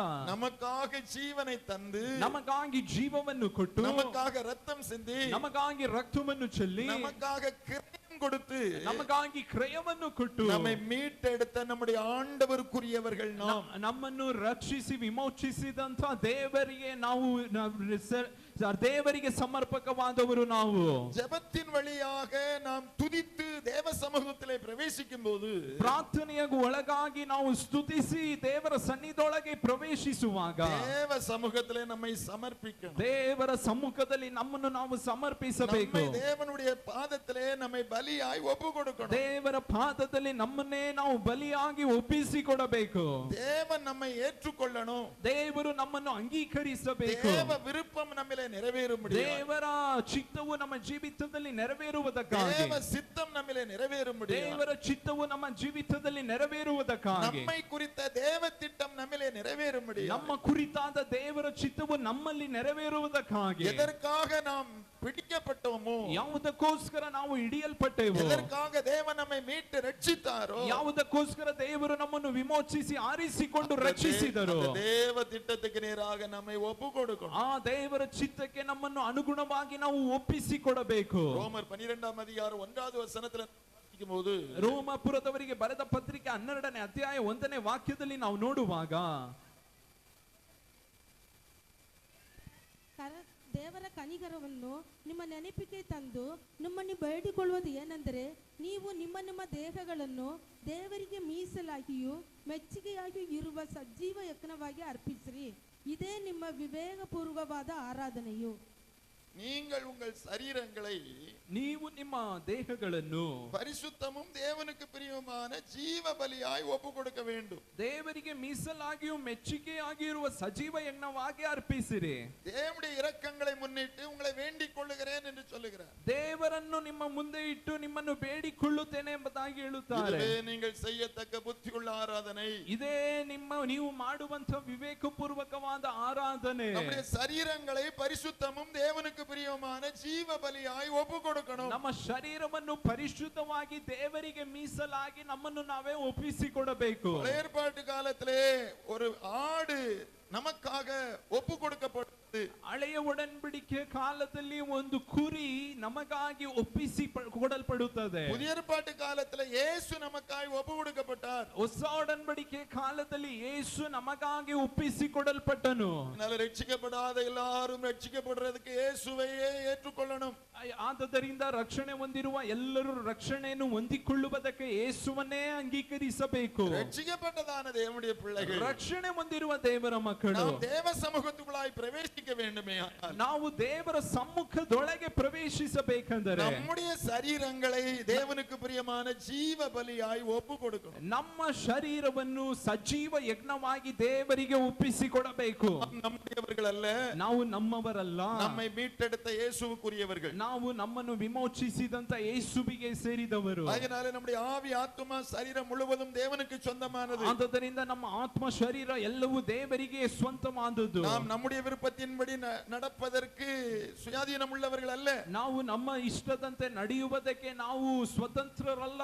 நம்முடைய சரீரத்தை நாம் விரும்புகிறது போல பேணிக் கொள்ளுகிறதற்கும் நமக்கு உரிமை இல்லை. ನಾವು ನಮ್ಮ ಶರೀರವನ್ನು ನಮ್ಮ ಇಷ್ಟಕ್ಕೆ ಬೇಕಂತೆ ನಾವು ಚಿತ್ರಿಸಿಕೊಳ್ಳುವುದಕ್ಕೆ ನಮಗೆ ಪ್ರೈಸ್ ದಿ ಲಾರ್ಡ್ ಅಧಿಕಾರವಿಲ್ಲ. நம்முடைய சரீரம் தேவனுடைய ஆலயம் என்று சொல்லி வேதம் சொல்லுகிறது. ನಮ್ಮ ಶರೀರವು ದೇವರ ಆಲಯವಾಗಿದೆ ಎಂಬುದಾಗಿ ಸತ್ಯವೇದವು ಹೇಳುತ್ತದೆ. அதனால நம்மிலே முற்றிலுமாய் தேவனுடைய விருப்பம் நிறைவேற, ಆದ್ದರಿಂದ ನಮ್ಮಲ್ಲಿ ಪೂರ್ಣವಾಗಿ ದೇವರ ಚಿತ್ತವು ಮಾತ್ರ ನೆರವೇರಬೇಕು. நம்மை தேவனுக்கு ஒப்பு கொடுக்கணும். ನಮ್ಮನ್ನು ದೇವರಿಗೆ ಸಮರ್ಪಿಸಬೇಕು. பலிபீடத்திலே ஒரு ஆடு அடிக்கப்பட்டு பலி செலுத்தப்படும் போது ದೇವರ ಸಮ್ಮುಖದಲ್ಲಿ ಒಂದು ಕುರಿಯು ಒಡೆಯಲ್ಪಟ್ಟು ಅದು ಸಮರ್ಪಿಸುವಾಗ முதலாவது அது கொல்லப்படுகிறது. ಮೊದಲನೇದಾಗಿ ಅದು ಕೊಲ್ಲಲ್ಪಡುತ್ತದೆ. கொல்லப்படுகிறது என்று சொல்லி சொன்னால் தேவனுடைய பிள்ளைகள் நாம் கிறிஸ்துவுக்காக வாழவும் சாவவும் நம்மை ஒப்பு கொடுக்கணும். ನಾವು ಮೊದಲನೇದಾಗಿ ಅದು ಸಾಯಲ್ಪಡುತ್ತದೆ ಎಂಬುದಾಗಿ ಹೇಳಿದರೆ ನಾವು ಕ್ರಿಸ್ತನಿಗೋಸ್ಕರ ಜೀವಿಸುವುದಕ್ಕೂ ಸಾಯುವುದಕ್ಕೂ ಒಪ್ಪಿಸಿಕೊಡಬೇಕು. இரண்டாவது அந்த ஆடு தோல் உரிக்கப்படுகிறது. ಎರಡನೆಯದಾಗಿ ಅದರ ಚರ್ಮವು ಸುಲಿಯಲ್ಪಡುತ್ತದೆ. ಸಂದ ಸಂದಾಗ ತುಂಡಿக்கப்படுகிறது. ಅದು ಚಿಕ್ಕ ಚಿಕ್ಕದಾಗಿ ತುಂಡು ಮಾಡಲ್ಪಡುತ್ತದೆ. தோல் உரிக்கப்பட்டு ಸಂದ ಸಂದಾಗ ತುಂಡಿக்கப்பட்டால் ಅದು ಚರ್ಮವು ತೆಗೆದು ಅದನ್ನು ಚಿಕ್ಕ ಚಿಕ್ಕದಾಗಿ ತುಂಡು ಮಾಡುತ್ತಾರೆಂದರೆ ಅದರಲ್ಲಿ ಪಳೆಯ ಅಡೆಯಾಳங்கள் எதையும் பார்க்க முடியும். ಅದರಲ್ಲಿ ಹಳೆಯ ಗುರುತುಗಳು ಯಾವುದನ್ನು ನೋಡುವುದಕ್ಕೆ ಆಗುವುದಿಲ್ಲ. பழைய அடையாளங்களை வைத்து, ಹಳೆಯ ಗುರುತುಗಳನ್ನಿಟ್ಟು, அதனுடைய கலரை வைத்து, ಅದರ ಬಣ್ಣವನ್ನಿಟ್ಟು, அதனுடைய உருவத்தினுடைய சைஸை வைத்து, ಅದರ ಒಂದು ದೇಹದ ಒಂದು ಆಕಾರವನ್ನು ಇಟ್ಟು, அதனுடைய கொம்பை வைத்து, ಅದರ ಕೊಂಬನ್ನು ಇಟ್ಟು, இது என்னுடைய ஆடு, ಇದು ನನ್ನ ಕುರಿ, இது உன்னுடைய ஆடு, ಇದು ನಿನ್ನ ಕುರಿ என்பதை சொல்லி அடையாளம் பார்க்கலாம். ಅದನ್ನು ನಾವು ಗುರುತಿಸಬಹುದು. ஆனால் ஆடு பலி செலுத்தப்பட்டு விட்டது என்றால், ಆದರೆ ಒಂದು ಕುರಿಯು ಬಲಿ ಅರ್ಪಿಸಲ್ಪಟ್ಟಿತೆಂದರೆ பழைய அடையாளம் எதுவும் இருக்காது. ಅದರಲ್ಲಿ ಹಳೆಯ ಗುರುತುಗಳು ಯಾವುದೂ ಇರುವುದಿಲ್ಲ. ரட்சிக்கப்பட்டதான தேவனுடைய பிள்ளைகளுக்குள்ளே, ರಕ್ಷಣೆ ಹೊಂದಿರುವ ದೇವರ ಮಕ್ಕಳೊಳಗೆ உலக பிரகாரமான பழைய அடையாளங்கள் எதுவும் காணப்படக்கூடாது. ಈ ಲೋಕಕ್ಕೆ ಅನುಗುಣವಾದ ಒಂದು ಗುರುತುಗಳು ಅವರಲ್ಲಿ ಕಾಣಿಸಲ್ಪಡಬಾರದು. பழைய அடையாளங்கள் உரிக்கப்படணும். ಹಳೆಯ ಗುರುತುಗಳು ಎಲ್ಲವೂ ತೆಗೆಯಲ್ಪಡಬೇಕು. பழைய அடையாளங்கள் முற்றிலுமாய் மாற்றப்படணும். ಹಳೆಯ ಗುರುತುಗಳು ಎಲ್ಲವೂ ಪೂರ್ಣವಾಗಿ ಇಲ್ಲದೆ ಹೋಗಬೇಕು. நாம் தேவனுக்காக ನಾವು ದೇವರಿಗೋಸ್ಕರ ಒಪ್ಪಿಸಿಕೊಡಲ್ಪಟ್ಟವರು. தேவன் நம்மை மீட்டெடுத்திருக்கிறார். ದೇವರು ನಮ್ಮನ್ನು ವಿಮೋಚಿಸಿದ್ದಾನೆ. நாம் கிறிஸ்துவின் சாயலுக்காக அழைக்கப்பட்டவர்கள். ನಾವು ಕ್ರಿಸ್ತನ ಛಾಯೆಗೋಸ್ಕರ ಕರೆಯಲ್ಪಟ್ಟವರು. தேவன் நம்முடைய வசனத்தினாலேயோ, ದೇವರು ತನ್ನ ವಾಕ್ಯದಿಂದಲೂ, நம்முடைய ஆவியினாலேயோ, ತನ್ನ ಆತ್ಮನಿಂದಲೂ நம்மை அவருடைய சாயலாய் உருமாற்றி கொண்டிருக்கிறார். ಆತನು ತನ್ನ ಛಾಯೆಯಾಗಿ ನಮ್ಮನ್ನು ರೂಪಿಸುತ್ತಿದ್ದಾನೆ. அதனாலே பழைய மனுஷனை களைந்து போடுங்கள் என்று சொல்லி ಹಳೆಯ ಮನುಷ್ಯನನ್ನು ನಾವು ತೆಗೆದು ಹಾಕಬೇಕು. ஒவ்வொரு அடையாளம் இருக்கும். ಒಂದೊಂದು ದೇಶಕ್ಕೂ ಒಂದೊಂದು ಗುರುತುಗಳಿದೆ. ஒவ்வொரு மாநிலத்திற்கும் ஒவ்வொரு அடையாளம் இருக்கும். ಒಂದೊಂದು ರಾಜ್ಯಗಳಿಗೂ ಒಂದೊಂದು ಗುರುತುಗಳಿದೆ. ஒவ்வொரு பாஷைக்காரர்களுக்கும் ஒவ்வொரு அடையாளம் இருக்கும். ಒಂದೊಂದು ಭಾಷೆಗಳಿಗೂ ಒಂದೊಂದು ಗುರುತಿದೆ. ஒவ்வொரு ஏரியாவுக்கும் ஒவ்வொரு அடையாளம் இருக்கும். ಒಂದೊಂದು ಪಟ್ಟಣಕ್ಕೂ ಒಂದೊಂದು ಗುರುತುಗಳಿದೆ. தேவனுடைய பிள்ளைகளுக்கு அடையாளம், ಆದರೆ ದೇವರ ಮಕ್ಕಳಿಗಿರುವ நாம் ರಕ್ಷಿಸಲ್ಪಟ್ಟವர்கள் என்கிறது மட்டும்தான் அடையாளமா இருக்கணும். ನಾವು ರಕ್ಷಿಸಲ್ಪಟ್ಟವರು ಎಂಬುದು ಮಾತ್ರವೇ ಒಂದು ಗುರುತಾಗಿದೆ. நாம் தேவனுடைய பிள்ளைகள் என்பது மட்டும்தான் நம்முடைய அடையாளமா இருக்கணும். ನಾವು ದೇವರ ಮಕ್ಕಳಾಗಿದ್ದೇವೆ ಎಂಬುದು ಮಾತ್ರವೇ ಒಂದು உலக ಗುರುತಾಗಿದೆ. பிரகாரமான அடையாளங்களை தேவனுடைய பிள்ளைகள் களைந்து மாற்றணும். ಲೋಕದ ಗುರುತನ್ನು ದೇವರ ಮಕ್ಕಳು ತೆಗೆದು ಹಾಕಬೇಕು. இது எங்கள் நாட்டுக்கு அடையாளம், ಇದು ನನ್ನ ದೇಶದ இது ಗುರುತು, எங்கள் கலாச்சாரத்துக்கு அடையாளம், ಇದು ನನ್ನ ಸಂಪ್ರದಾಯದ ಗುರುತುಗಳು, இது எங்கள் தேசத்துக்கு அடையாளம். ಇದು ನಮ್ಮ ದೇಶದ ಗುರುತು. அதெல்லாம் தேவனுடைய பிள்ளைகள் மாற்றணும். ಅದೆಲ್ಲವನ್ನು ದೇವರು ಮಕ್ಕಳು நாம் ಮಾರ್ಪಡಿಸಬೇಕು. உலகத்துக்குரியவர்கள் அல்ல, ನಾವು ಈ ಲೋಕಕ್ಕೆ நாம் இப்பிரபஞ்சத்திற்கு ஒத்த வேஷம் தரிக்கிறவர்கள் அல்ல, ಈ ಲೋಕಕ್ಕೆ ಅನುಗುಣವಾದ ವೇಷವನ್ನು ಧರಿಸುವವರು நாம் ನಾವಲ್ಲ. மாம்சத்துக்குரியவர்கள் அல்ல, ನಾವು ಮಾಂಸದವರಲ್ಲ. நாம் நம்மை ஜீவ பலியாய் தேவனுக்கு ஒப்பு கொடுக்கணும். ನಮ್ಮನ್ನು ನಾವೇ ಜೀವ ಬಲಿಯಾಗಿ ದೇವರಿಗೆ ಒಪ್ಪಿಸಿಕೊಡಬೇಕು. அப்பொழுதுதான் தேவ சமூகத்துக்கு நேராக நாம் முன்னேற முடியும். ಆಗಲೇ ನಾವು ದೇವರ ಸಮ್ಮುಖಕ್ಕೆ ಮುಂದೆ ನಾವು ಹೋಗಬಹುದು. மூன்றாவது அனுபவம், ಮೂರನೇ ಅನುಭವವು தொட்டி வைக்கப்பட்டிருக்கிறது. ಅಲ್ಲಿ ತೊಟ್ಟಿ ಇಡಲ್ಪಟ್ಟಿದೆ. இந்த தொட்டி சுத்திகரிப்புக்காக வைக்கப்பட்டிருக்கிறது. ಈ ತೊಟ್ಟಿಯು ಶುದ್ಧಿಪಡಿಸುವುದಕ್ಕೋಸ್ಕರ ಇಡಲ್ಪಟ್ಟಿದೆ. ரட்சிக்கப்பட்டதான தேவனுடைய பிள்ளைகள் ರಕ್ಷಣೆ ಹೊಂದಿರುವ ದೇವರ ಮಕ್ಕಳು தேவன் செய்த நன்மையை மறந்து போக கூடாது. ಮೊದಲನೆಯದಾಗಿ ದೇವರು ಮಾಡಿದ ಉಪಕಾರವನ್ನು ಮರೆಯಬಾರದು. ரட்சிக்கப்பட்டதான தேவனுடைய பிள்ளைகள் ರಕ್ಷಣೆ ಹೊಂದಿರುವ ದೇವರ ಮಕ್ಕಳು நம்மை ஜீவ பலியாய் கர்த்தருக்கு ஒப்பு கொடுக்கணும். ನಮ್ಮನ್ನು ನಾವೇ ಜೀವ ಬಲಿಯಾಗಿ ದೇವರಿಗೆ நாம் ಒಪ್ಪಿಸಿಕೊಡಬೇಕು. நம்முடையவர்கள் அல்ல, ನಾವು ನಮ್ಮವರಲ್ಲ. நம்முடைய விருப்பம் செய்வதற்காக தேவன் நம்மை அழைக்கல. ನಮ್ಮ ಇಷ್ಟವನ್ನು ನೆರವೇರಿಸುವುದಕ್ಕೋಸ್ಕರ ದೇವರು ನಮ್ಮನ್ನು ಆರಿಸಿಕೊಂಡಿಲ್ಲ. தேவ சித்தம் செய்ய முடியாய் கர்த்தர் நம்மை ದೇವರ அழைத்திருக்கிறார். ಚಿತ್ತವನ್ನು ನೆರವೇರಿಸುವುದಕ್ಕೋಸ್ಕರ ದೇವರು ನಮ್ಮನ್ನು ಆರಿಸಿಕೊಂಡಿದ್ದಾರೆ. மூன்றாவது அனுபவம் சுத்திகரிப்பின் அனுபவம். ಮೂರನೇ ಅನುಭವವು ಶುದ್ಧಿ ಹೊಂದುವ ಅನುಭವವು. சுத்திகரிப்பு என்று சொல்லி சொன்னா ಶುದ್ಧಿ ಹೊಂದುವುದು ಎಂಬುದಾಗಿ ಹೇಳಿದರೆ வேத வசனத்தினால் உண்டான சுத்திகரிப்பு. ದೇವರ ವಾಕ್ಯದಿಂದ ಉಂಟಾಗುವ ಒಂದು ಶುದ್ಧಿ. ஏசுநாதர் சொன்னார், ಯೇಸು ಸ್ವಾಮಿ ಹೇಳಿದರು, நான் சொன்ன உபதேசத்தினாலே நீங்கள் இப்பொழுது சுத்தமாய் இருக்கிறீர்கள். ನಾನು ಹೇಳಿದಂತ ಉಪದೇಶದಿಂದ ನೀವು ಪರಿಶುದ್ಧರಾಗಿದ್ದೀರಿ.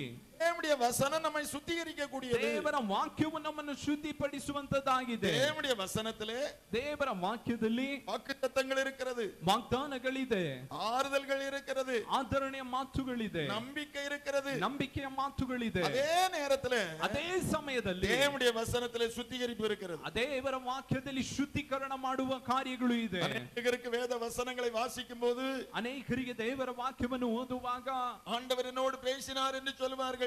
ದೇವರು ನನ್ನೊಂದಿಗೆ ಮಾತಾಡಿದರು ಎಂಬುದಾಗಿ ஆண்டவர் ಹೇಳುತ್ತಾರೆ. என்ன பேசினார் என்று சொல்லி சொன்னால் ದೇವರು ನನ್ನೊಂದಿಗೆ ಏನು ಮಾತಾಡಿದರು ಎಂಬುದಾಗಿ ಹೇಳಿದರೆ வாக்குத்தத்தத்தை எடுத்து காண்பிப்பார்கள். ವಾಗ್ದಾನವನ್ನು ತೆಗೆದು ತೋರಿಸುತ್ತಾರೆ. வாக்குத்தத்தத்தை ஆண்டவர் தந்தார். ವಾಗ್ದಾನವನ್ನು ದೇವರು ನನಗೆ ಕೊಟ್ಟರು. வாக்குத்தத்தங்களை தந்தார், கர்த்தர் என்னோடு பேசினார் என்பவர்கள் தான் அதிகம். ವಾಗ್ದಾನವನ್ನು ನನಗೆ ಕೊಟ್ಟರು, ವಾಗ್ದಾನದ ಮೂಲಕ ಮಾತಾಡಿದರು ಎಂಬುದಾಗಿ ಹೇಳುವ ಜನರೇ ಅಧಿಕ. வேத வசனத்தை வாசித்து ಸತ್ಯವೇದವನ್ನು ಓದಿದೆ, ஆண்டவர் என்னோடு பேசினார், ದೇವರು ನನ್ನೊಂದಿಗೆ ಮಾತಾಡಿದರು, என்னுடைய குறைகளை சுட்டி காட்டினார், ನನ್ನ ಕೊರತೆಗಳನ್ನು ತೋರಿಸಿದನು, பிரசங்கம் கேட்டுக்கொண்டிருந்தேன், ಪ್ರಸಂಗವನ್ನು ಕೇಳುತ್ತಿದ್ದೆ, ஆண்டவர் என்னோடு பேசினார், ದೇವರು ನನ್ನೊಂದಿಗೆ ಮಾತಾಡಿದರು, என்னுடைய குற்றத்தை சுட்டி காட்டினார், ನನ್ನ ಕೊರತೆಗಳನ್ನು ದೇವರು நான் ತಿಳಿಸಿದರು, என்னை சுத்திகரித்துக் கொண்டேன், ನನ್ನನ್ನು ನಾನು ಶುದ್ಧಿಪಡಿಸಿಕೊಂಡೆ, மனம் திரும்பினேன், ನಾನು ಮನ ತಿರುಗಿದೆ, தேவனுக்கு பிரியமில்லாத விட்டுவிட்டேன் ದೇವರಿಗೆ ಪ್ರಿಯವಿಲ್ಲದುದನ್ನು ಬಿಟ್ಟು ಬಿಟ್ಟೆ என்று சொல்லுகிறவர்கள் மிக குறைவு. ಎಂಬುದಾಗಿ ಹೇಳುವವರು ತುಂಬಾ ತುಂಬಾ ಕಡಿಮೆ. தேவனுடைய பிள்ளைகள் ದೇವರ ಮಕ್ಕಳು தேவனுடைய வசனத்தினால சுத்திகரிக்கப்படணும். ದೇವರ ವಾಕ್ಯದಿಂದ ಶುದ್ಧೀಕರಿಸಲ್ಪಡಬೇಕು. தேவனுடைய வசனம் நம்மை சுத்திகரிக்க கூடியது. ದೇವರ ವಾಕ್ಯವು ನಮ್ಮನ್ನು ಶುದ್ಧಿಪಡಿಸುವಂತದ್ದಾಗಿದೆ. அநேகருக்கு வாக்குத்தத்தங்கள் வேணும். ಅನೇಕರಿಗೆ ದೇವರ ವಾಗ್ದಾನಗಳು ಬೇಕು. பாஸ்டர் எப்ப பேசினாலும் வாக்குத்தத்தத்தை தரணும். ಯಾವಾಗಲೂ ಪಾಸ್ಟರ್ ಮಾತಾಡುವಾಗ ವಾಗ್ದಾನಗಳನ್ನು ಮಾತಾಡಬೇಕು. எச்சரிப்பின் வார்த்தை அநேகருக்கு ஏற்றுக்கொள்வதில்லை. ಎಚ್ಚರಿಕೆಯ ಮಾತುಗಳನ್ನು ಅನೇಕರು ಹೊಂದಿಕೊಳ್ಳುವುದಿಲ್ಲ. சுத்திகரிப்பு அநேகருக்கு பிரியமானது இல்லை. ಶುದ್ಧೀಕರಣ ಅನೇಕರಿಗೆ ಇಷ್ಟವಿಲ್ಲ. அருமையான தேவனுடைய பிள்ளைகள், ಪ್ರಿಯ ದೇವರ ಮಕ್ಕಳು, வாக்குத்தத்தங்கள் எல்லாம் நமக்குரியதுதான். ವಾಗ್ದಾನಗಳೆಲ್ಲವೂ ನಮಗೆ. தேவன் நம்மை அழைத்திருக்கிறார். ಅದಕ್ಕೋಸ್ಕರವೇ ದೇವರು ನಮ್ಮನ್ನು ஆனால் ಆರಿಸಿಕೊಂಡಿದ್ದಾರೆ. நம்முடைய வாழ்க்கை சுத்திகரிக்கப்படவில்லை என்றால், ಆದರೆ ನಮ್ಮ ಜೀವಿತವು ಶುದ್ಧಿ ಹೊಂದಿಲ್ಲವೆಂದರೆ வாக்குத்தத்தத்தை நாம் சுதந்திரித்துக் கொள்ள முடியாது. ದೇವರ ವಾಗ್ದಾನಗಳನ್ನು ನಾವು ಸ್ವತಂತ್ರಿಸಿಕೊಳ್ಳುವುದಕ್ಕೆ ಆಗುವುದಿಲ್ಲ. வாக்குத்தத்தத்திலேயே பெரிய வாக்குத்தத்தம், ವಾಗ್ದಾನದಲ್ಲಿಯೇ ದೊಡ್ಡ ವಾಗ್ದಾನವು நித்திய ஜீவனை நான் உங்களுக்கு ಅಳಿப்பேன் என்பது, ನಿತ್ಯ ಜೀವವನ್ನು ನಾನು ನಿಮಗೆ ಕೊಡುತ್ತೇನೆ ಎಂಬುದಾಗಿ ಹೇಳಿರುವುದು. நித்திய ஜீவ காலமாய் ನಿತ್ಯ ಜೀವ ಕಾಲವಾಗಿ தேவனோடு வாழுகிற பாக்கியம், ದೇವರೊಂದಿಗೆ ಜೀವಿಸುವಂತ ಒಂದು ಭಾಗ್ಯವು, தேவனுடைய ராஜ்யத்தை சுதந்திரித்துக் கொள்ளுகிற பாக்கியம் ದೇವರ ರಾಜ್ಯವನ್ನು ಸ್ವತಂತ್ರಿಸಿಕೊಳ್ಳುವಂತಹ ಒಂದು ಭಾಗ್ಯವು இதுதான் பெரிய வாக்குத்தத்தம். ಇದರಲ್ಲಿ ಇದೇ ಇರುವುದರಲ್ಲಿಯೇ ದೊಡ್ಡ இந்த ವಾಗ್ದಾನವು. பெரிய வாக்குத்தத்தத்தை ஒவ்வொருவரும் பற்றிக் கொள்ளணும். ಈ ದೊಡ್ಡ ವಾಗ್ದಾನವನ್ನು ಪ್ರತಿಯೊಬ್ಬರು ಗಟ್ಟಿಯಾಗಿ ಹಿಡಿದುಕೊಳ್ಳಬೇಕು. இந்த பெரிய வாக்குத்தத்தத்தை சுதந்தரித்துக் கொள்வதற்கு ಈ ದೊಡ್ಡ ವಾಗ್ದಾನವನ್ನು ನಾವು ಸ್ವತಂತ್ರಿಸಿಕೊಳ್ಳುವುದಕ್ಕೆ தீட்டுள்ளது ஒன்றும் அது ಪ್ರವೇಶಿಪದು ಇಲ್ಲ. ವಾಕ್ಯದಲ್ಲಿ ಬರೆಯಲ್ಪಟ್ಟಿದೆ, ದೂಷಣೆಯಾಗಿರುವುದು ಒಂದು ಅಲ್ಲಿ ಪ್ರವೇಶಿಸುವುದಿಲ್ಲ ಎಂಬುದಾಗಿ. வாழ்க்கையில சுத்திகரிப்பு எவ்வளவு முக்கியம். ಹಾಗೆಂದರೆ ನಮ್ಮ ಜೀವಿತದಲ್ಲಿ ಶುದ್ಧಿ ಹೊಂದುವುದು ಎಷ್ಟು ಮುಖ್ಯವೆಂಬುದಾಗಿ ಯೋಚನೆ ಮಾಡಿರಿ. சுத்திகரிப்பு என்பது ಶುದ್ಧಿ ಹೊಂದುವುದು ಎಂಬುದು நம்ம விரும்புகிறது போல அல்ல. ನಾವು ಇಷ್ಟಪಡುವ ರೀತಿಯಲ್ಲಿ ಅಲ್ಲ.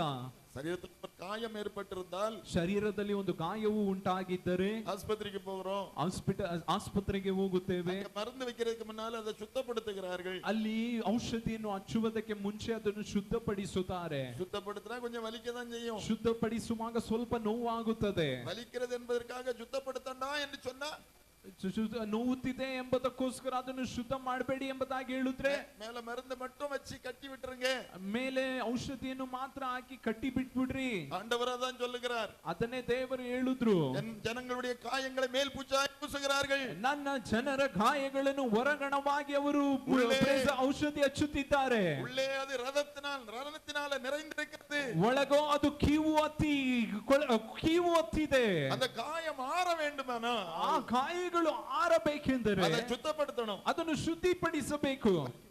ಅದು ನೋವು ಉಂಟು ಮಾಡುತ್ತದೆ, சுத்திகரிப்பது அவசியம். ಆದರೆ ಅದು ಶುದ್ಧಿ ಹೊಂದುವುದು ತುಂಬಾ ಪ್ರಾಮುಖ್ಯತೆ. ஆனாலும் சுத்தம் பண்ணணும். ನೋವು ಉಂಟಾದರೂ ಅದನ್ನು ಶುದ್ಧಪಡಿಸಬೇಕು. ಅದರಲ್ಲಿ ನೀக்க வேண்டிய பகுதியை நீக்கிறணும். ಅದು ನೀಗಿಸಲ್ಪಡಬೇಕಾದ ಜಾಗವನ್ನು ನೀಗಿಸಬೇಕು. சில பகுதியை பஞ்சு வச்சு அப்படியே தொடச்சி எடுப்பார். ಕೆಲ ಜಾಗದಲ್ಲಿ ಹತ್ತಿ ಇಟ್ಟು ಅದನ್ನು ಹಾಗೆ ಒರೆಸಿ ತೆಗೆಯುತ್ತಾರೆ. முன்பாக ஒருவரிடத்தில் பேசிக் கொண்டிருந்தேன். 2 ವಾರದ ಮುಂಚೆ ಒಬ್ಬರ ಹತ್ರ ನಾನು ಮಾತಾಡುತ್ತಿದ್ದೆ. ஒரு காயம் ஆயிடுச்சு. ಸಮೀಪದಲ್ಲಿ ಒಂದು ಕಾರ್ಯವು ನಡೆಯಿತು. புண்ணாயிடுச்சு. ಆ ಒಂದು ಗಾಯವು ಅವರಿಗೆ ದೊಡ್ಡ ಹುಣ್ಣಾಯಿತು. ಆಸ್ಪತ್ರೆಗೆ ಹಾಸ್ಪಿಟಲ್ಗೆ ಹೋದೆ. அங்கே துடைத்து சுத்தம் பண்ணினார்கள். ಅಲ್ಲಿ ಅವರು ಒರೆಸಿ ಶುದ್ಧ ಮಾಡಿದರು. ஒரு சின்ன பகுதியை வெட்டி தூர எடுத்தாங்க. ಆ ಭಾಗದಲ್ಲಿ ಒಂದು ಚಿಕ್ಕ ಭಾಗವನ್ನು ಕತ್ರಿಯಿಂದ ಕುಯ್ದು ಅದನ್ನು ಸರಿ ನೀಗಿಸಿದರಂತೆ. வேண்டிய பகுதி இருந்தா வெட்டிதான் ஆகணும். ಸಾಮೇನ್ ತೆಗೆಯಬೇಕಾದ ಜಾಗವಿದ್ದರೆ ಅದನ್ನು ತೆಗೆಯಲೇಬೇಕು. நீக்க வேண்டியதை நீக்கிதான் ஆகணும். ನೀಗಿಸಬೇಕಾದ ಜಾಗವನ್ನು ನೀಗಿಸಬೇಕು. ಕುಡಿದ ತೊಡಚಿರலாம். ಒರೆಸಬೇಕಾದದನ್ನು ಒರೆಸಬಹುದು. சுத்தமாகணும். ಹೇಗಾದರೂ ನಾವು ಶುದ್ಧ ಹೊಂದಬೇಕು. பிள்ளைகள் தேவ சமூகத்தில் சுத்திகரிப்புக்கு நம்மளை ஒப்புக்கொடுக்கணும். ದೇವರ ಮಕ್ಕಳು ದೇವರ ಸಮ್ಮುಖದಲ್ಲಿ ನಮ್ಮನ್ನು ಶುದ್ಧಿಪಡಿಸುವುದಕ್ಕೋಸ್ಕರ ಒಪ್ಪಿಸಿಕೊಡಬೇಕು. ಜಪದಲ್ಲಿ ಸುತ್ತಿಗರಿಪಿನ ಜಪ ನಮ್ಮ ಪ್ರಾರ್ಥನೆಯಲ್ಲಿ ಶುದ್ಧಿ ಹೊಂದುವ ಪ್ರಾರ್ಥನೆ ತುಂಬಾ ಅವಶ್ಯಕತೆ. ಅನೇಕರಿಗೆ ಅದಕ್ಕೆಲ್ಲ ನೇರಂ ಇರಕಾದು. ಅನೇಕರಿಗೆ ಅದೆಲ್ಲ ಸಮಯವೇ ಇರುವುದಿಲ್ಲ. ತುದಿக்கிறதுக்கு நேரம் இருக்காது. ಸ್ತುತಿಸುವುದಕ್ಕೂ ಸಮಯವಿರುವುದಿಲ್ಲ. ದೇವರ ಸಮ್ಮುಖದಲ್ಲಿ ತங்களை ಒಪ್ಪುಕೊಡುವುದಕ್ಕೂ நேரம் இருக்காது. ದೇವರ ಸಮ್ಮುಖದಲ್ಲಿ ತಮ್ಮನ್ನು ಒಪ್ಪಿಸಿಕೊಡುವುದಕ್ಕೂ ಸಮಯವಿರುವುದಿಲ್ಲ. நேரம் இருக்காது. ಶುದ್ಧಿ ಹೊಂದುವುದಕ್ಕೂ ಸಮಯವಿರುವುದಿಲ್ಲ. ಕಣ್ಣು ಮೂಡನವನೇ ಆಂಡವರೇ ನೀ ಆಶೀರ್ವದಿಯೋ. ಕಣ್ಣು ಮುಚ್ಚಿದ ಕೂಡಲೇ ದೇವರೇ ನನ್ನನ್ನು ಆಶೀರ್ವದಿಸಿರಿ. ಕಣ್ಣು ಮೂಡನವನೇ 4 ವಾಗ್ದಾನங்களை சொல்லணும். ಕಣ್ಣು ಮುಚ್ಚಿದ ಕೂಡಲೇ 4-5 ವಾಗ್ದಾನಗಳನ್ನು ಹೇಳಬೇಕು. ಅದು ಜಪத்திற்கான ஒழுங்கு அல்ல. ಅದು ಪ್ರಾರ್ಥನೆಯ ಒಂದು ಕ್ರಮವಲ್ಲ. ಜಪத்திற்கான ஒழுங்கு ಪ್ರಾರ್ಥನೆಯ ಒಂದು ಕ್ರಮವು ಎಲ್ಲ ತುದಿಕணும். ಚೆನ್ನಾಗಿ ಪ್ರಾರ್ಥಿಸಬೇಕು. ಎಲ್ಲ ತುದಿಕணும். ಚೆನ್ನಾಗಿ ಸ್ತುತಿಸಬೇಕು. ಜಪದಲ್ಲಿ ತುದಿಪದಕ್ಕಾக ஒரு பெரிய பகுதி இருக்கணும். ನಮ್ಮ ಪ್ರಾರ್ಥನೆಯಲ್ಲಿ ಸ್ತುತಿಸುವುದಕ್ಕಾಗಿ ಒಂದು ದೊಡ್ಡ ಭಾಗವಿರಬೇಕು. உள்ளம் தேவ அன்பினால நிரம்பணும். ನಮ್ಮ ಹೃದಯವು ದೇವರ ಪ್ರೀತಿಯಿಂದ ತುಂಬಬೇಕು. ನನ್ಮೆகளை சொல்லி சொல்லி ஆண்டவரை ದೇವರು ಮಾಡಿರುವ ಉಪಕಾರಗಳನ್ನು ಹೇಳಿ ಹೇಳಿ ಸ್ತುತಿಸಬೇಕು. தேவன் செய்த நன்மையினால எத்தனை பேருடைய உள்ளம் நிரம்பி இருக்கு. ದೇವರು ಮಾಡುವ ಉಪಕಾರಗಳನ್ನು ನೆನೆಸಿ ಸ್ತುತಿಸುವುದರಲ್ಲಿ ಎಷ್ಟು ಜನ ಹೃದಯವು ತುಂಬಲ್ಪಟ್ಟಿದೆ. எத்தனை பேர் தேவன் உங்களுடைய வாழ்க்கையில் செய்த நன்மை மறந்து போகாமல் இருக்கிறீர்கள். ಎಷ್ಟು ಜನರು ದೇವರು ಮಾಡಿರುವ ಉಪಕಾರಗಳನ್ನು ನಿಮ್ಮ ಜೀವಿತದಲ್ಲಿ ಮರೆಯದೇ ಇದ್ದೀರಿ. எத்தனை பேர் நன்றி உள்ள இருதயத்தோடு தேவ சமூகத்திலே கடந்து வந்திருக்கிறீர்கள். ಎಷ್ಟು ಜನರು ದೇವರನ್ನು ಕೃತಜ್ಞತಾ ಸ್ತುತಿಯೊಡನೆ ದೇವರ ಸಮ್ಮುಖದಲ್ಲಿ ಕೂಡಿ ಬಂದಿದ್ದೀರಿ. ಕರங்களை ಉಯರ್ತಿ ಆಂಡವரை துதிக்கலாம். ದೇವರನ್ನು ಕೈಗಳನ್ನು ತಟ್ಟಿ ದೇವರ ನಾಮವನ್ನು ಸ್ತುತಿಸೋಣ. ஒரு நிமிஷம் 2 ನಿಮಿಷ ದೇವರು ಅನ್ಯ ಭಾಷೆಯೊಂದಿಗೆ ಸ್ತುತಿಸಿರಿ ಸ್ತುತಿಸಿರಿ. நீ நல்லவர். ಯೇಸುವೇ ನೀನು ಒಳ್ಳೆಯವನು. நீ நல்லவர். ಯೇಸುವೇ ನೀನು ಒಳ್ಳೆಯವರು. வாழ்க்கையில் செய்த நன்மைகளுக்காய் ஸ்தோத்திரம். ನೀವು ಮಾಡಿರುವ ಉಪಕಾರಗಳಿಗಾಗಿ ಸ್ತೋತ್ರ. சேற்றிலிருந்து என்னை தூக்கி எடுத்தீரே. ಬಲಸಾದ ಕೆಸರಿನಿಂದ ನನ್ನನ್ನು ಎತ್ತಿದಿರಲ್ಲಪ್ಪ. உலகத்தின் அடிமைத்தனத்துக்குள்ள இருந்த என்னை மீட்டெடுத்தீரே. ಈ ಲೋಕದ ದಾಸ ದಾಸತ್ವದಿಂದ ನನ್ನನ್ನು ಎತ್ತಿದೀರಲ್ಲ, பாவ சேற்றுக்குள்ள இருந்த என்னை மீட்டெடுத்தீரே, ಪಾಪ ಹೆಸರಿನಿಂದ ನನ್ನನ್ನು ಮೇಲೆತ್ತಿದ್ದ ದೇವರೇ, என் வாழ்க்கையிலே செய்த நன்மைகளுக்காய் ஸ்தோத்திரம். ನೀವು ನಮ್ಮ ಜೀವಿತದಲ್ಲಿ ಮಾಡಿರುವ ಉಪಕಾರಗಳಿಗಾಗಿ ಸ್ತೋತ್ರ. ಎಲ್ಲ ದೇವನೇ ತುದಿക്കണം. ಎಲ್ಲರೂ ಕೈಗಳನ್ನು ತಟ್ಟಿ ದೇವರನ್ನು ಸ್ತುತಿಸಿರಿ. ಎಲ್ಲರೂ ದೇವರನ್ನು ಶಬ್ದವಾಗಿ ಸ್ತುತಿಸಿರಿ.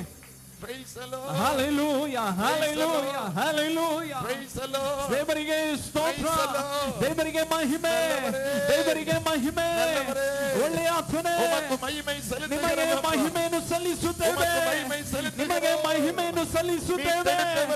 ನೀನು ದೊಡ್ಡವರು, காயங்களை கட்டினவரே, ಗಾಯಗಳನ್ನು ಕಟ್ಟಿದಾತನೇ, வியாதியை குணமாக்கினவரே, ವ್ಯಾಧಿಗಳನ್ನು ನೀಗಿಸಿದಾತನೇ, எதிர்வல்லமைகளை முறியடித்தவரೇ, ಎದುರಾಗಿ ಬಂದ ಶಕ್ತಿಗಳನ್ನು ಮುರಿದಾತನೇ, ದೇವರೇ ஜெயம் தந்தவரே, ಜಯವನ್ನು ಕೊಟ್ಟಾತನೇ, உமக்கு மகிமை, ನಿಮಗೆ ಮಹಿಮೆ, உமக்கு மகிமை. ನಿಮಗೆ ಮಹಿಮೆ. ಎಲ್ಲರ ಶಬ್ದವು ಉಯರಲಿ, ಎಲ್ಲರ ಶಬ್ದವು ಹೆಚ್ಚಾಗಲಿ, ಎಲ್ಲರ ಶಬ್ದವು ಸ್ತುತಿಯ ಉಯರಲಿ. ಶಬ್ದವು ಹೆಚ್ಚಾಗಲಿ. நாம் நிற்பதும் ನಾವು ನಿಂತಿರುವುದು நிர்மலமாகாததும் ನಿರ್ಮೂಲವಾಗುವುದು தேவனுடைய கிருபை, ದೇವರ ಕೃಪೆಯೇ. அவருடைய இரக்கங்கள் பெரியது, ಆತನ ಕೃಪೆಯು ದೊಡ್ಡದು, அவருடைய இரக்கங்களுக்கு முடிவே இல்லை. ಆತನ ದಯೆಗೆ ಅಂತ್ಯವೇ ಇಲ್ಲ. Amen, amen, amen. ಆಮೇನ್. ಎಲ್ಲರೂ ಶಬ್ದವಾಗಿ ಸ್ತುತಿಸಿರಿ. ರಶಿ ಅಂತನ ರಿಖನಲರದನ ಬರಿ ಅಂತನ ಬಲರದನಬ. ಎಲ್ಲರೂ ಶಬ್ದವಾಗಿ ಸ್ತುತಿಸಿರಿ. ಎಲ್ಲರೂ ಸ್ತೋತ್ರವನ್ನು ಹೇಳ್ರಿ. Hallelujah, hallelujah. Glory Jesus. Amen. பரிசுத்தம் இல்லாமல் ஒருவரும் தேவனை தரிசிப்பதில்லை. ಪರಿಶುದ್ಧವಿಲ್ಲದೆ ಒಬ್ಬರು ದೇವರನ್ನು ಸಂಧಿಸುವುದಕ್ಕೆ ಸಾಧ್ಯವಿಲ್ಲ. எபிரேயர் 12:14 வாசிக்கிறோம். ಇಬ್ರಿಯರಿಗೆ ಬರೆದ ಪತ್ರಿಕೆ 12ನೇ ಅಧ್ಯಾಯ 13ನೇ ವಾಕ್ಯದಲ್ಲಿ ಬರೆಯಲ್ಪಟ್ಟಿದೆ. எபிரேயர் 12:14. ಇಬ್ರಿಯರಿಗೆ ಬರೆದ ಪತ್ರಿಕೆ 12:14.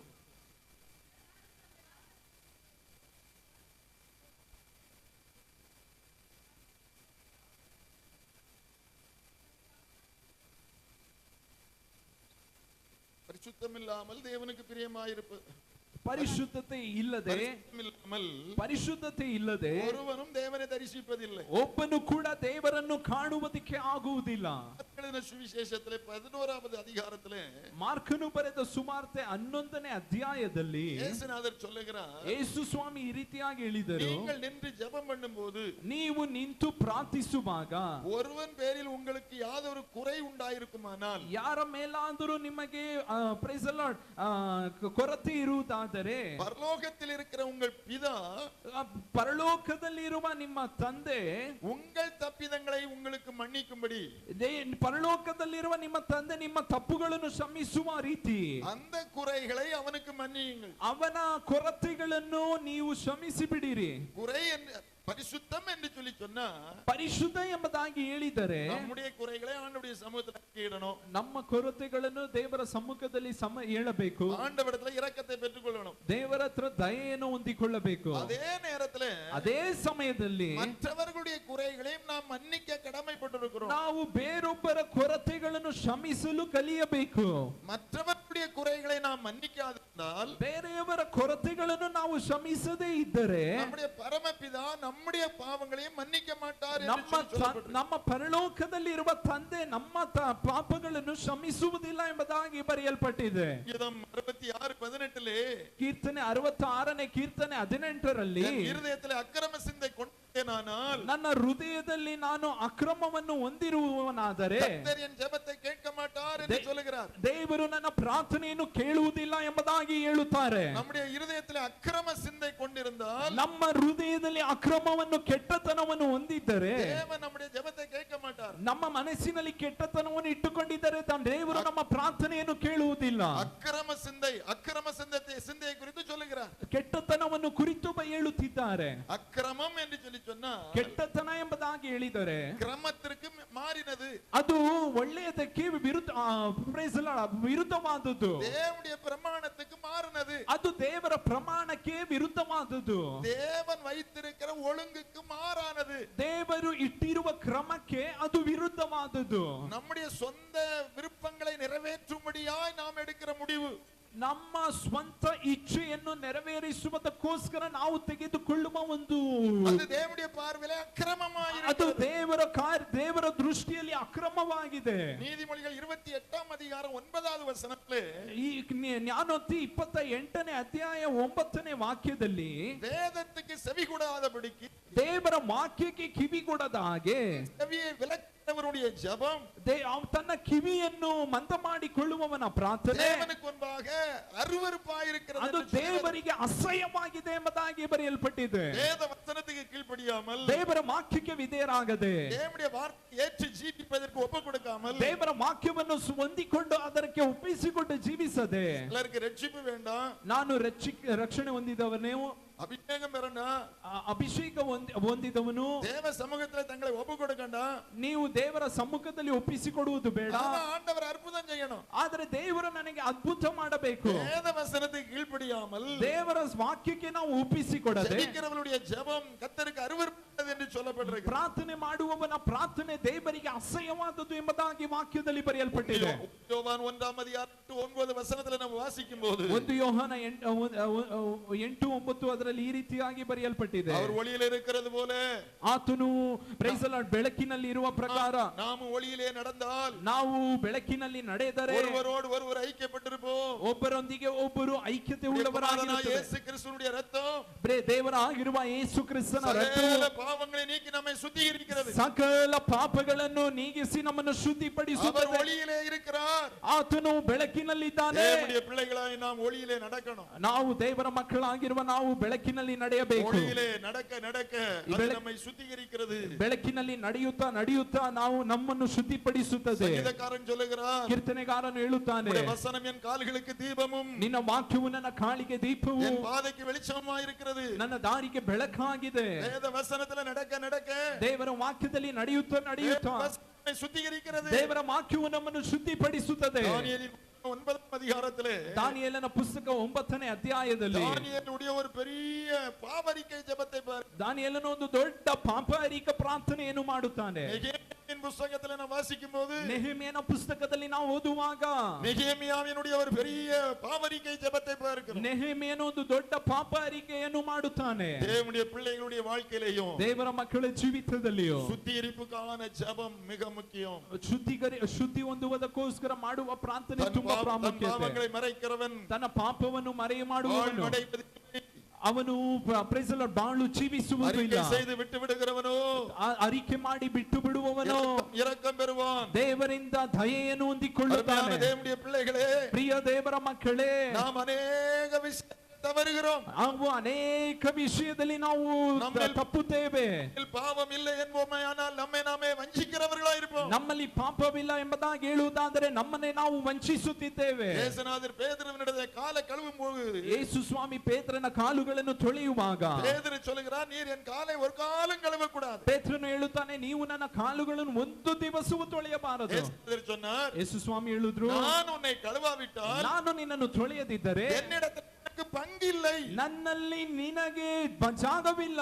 இயேசுவினிடத்திலே பங்கு வேண்டும் என்பதற்காக ಯೇಸುವಿನಲ್ಲಿ ನನಗೆ ಜಾಗ ಬೇಕು ಎಂಬುದಕ್ಕೋಸ್ಕರ இயேசுவை பின்பற்றின பேதுரு ಯೇಸುವನ್ನು ಹಿಂಬಾಲಿಸಿದ ಪೇತ್ರನು அவர் சொல்லுகிறார், ಅವನು ಹೇಳುತ್ತಾನೆ, இடத்துல எனக்கு பங்கு வேணும். ನಿನ್ನಲ್ಲಿ ನನಗೆ ಜಾಗ ಬೇಕು ಕರ್ತನೇ. ஆகினாலே என் கால்களை மாத்திரமல்ல, ಆದ್ದರಿಂದ ನನ್ನ ಕಾಲುಗಳನ್ನು என் ಮಾತ್ರವಲ್ಲ, கைகளையும் ನನ್ನ ಕೈಗಳನ್ನು என் தலையையும் சேர்த்து கழுவும். ನನ್ನ ತಲೆಯನ್ನು ಸೇರಿ ತೊಳೆಯಿರಿ. எப்படி வேணாலும் கழுவும்.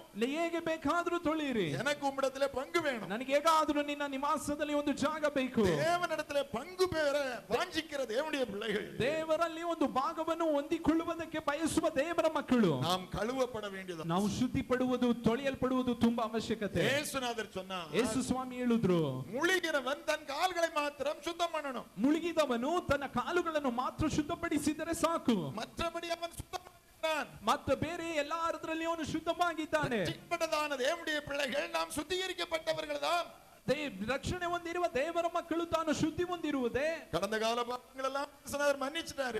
ಕಳೆದ ದಿವಸದ ಪಾಪಗಳನ್ನೆಲ್ಲ ಯೇಸು ஆனாலும் ಸ್ವಾಮಿ ಕ್ಷಮಿಸಿದ್ದಾರೆ. ஒவ்வொரு நாளும் நம்முடைய ஜீவியத்திலே, ಆದ್ದರಿಂದ ಪ್ರತಿದಿನವೂ ನಮ್ಮ ஒவ்வொரு ಜೀವಿತದಲ್ಲಿ, நாள் நாம் கடந்து வருகிற பாதையிலே, ಒಂದೊಂದು ದಿನವೂ ನಾವು ಕಾದು ಬರುವ ಮಾರ್ಗದಲ್ಲಿ நம்மை அறியாமலேயே, அறிந்தோ அறியாமலேயோ சில தூசிகள் ஒட்டிக்கொள்ளுகிறது போல, ನಮ್ಮನ್ನು ತಿಳಿದು ತಿಳಿಯದೆ ಒಂದು ಕಸವು ಧೂಳು ನಮ್ಮನ್ನು ಹತ್ತಿಕೊಳ್ಳುವ ರೀತಿಯಲ್ಲಿ, அறிந்து அறியாமலும் சில காரியங்கள் நம்மை பற்றிக் கொள்ளுகிறது. ತಿಳಿದು ತಿಳಿಯದೆ ಕೆಲ ಕಾರ್ಯಗಳು ನಮ್ಮನ್ನು ವಂಚಿಸುತ್ತದೆ. நம்மள ஒருவரும் பூரணமானவர்கள் அல்ல. ನಮ್ಮಲ್ಲಿ ಒಬ್ಬರು ಕೂಡ ಪರಿಪೂರ್ಣವಾದವರಲ್ಲ. தேவ சமூகத்துல இருக்கும்போது, ಆದ್ದರಿಂದ ದೇವರ ಸಮ್ಮುಖದಲ್ಲಿ ಇರುವಾಗ, நான் கடந்து வந்த பாதைகளை நினைக்கிறேன்.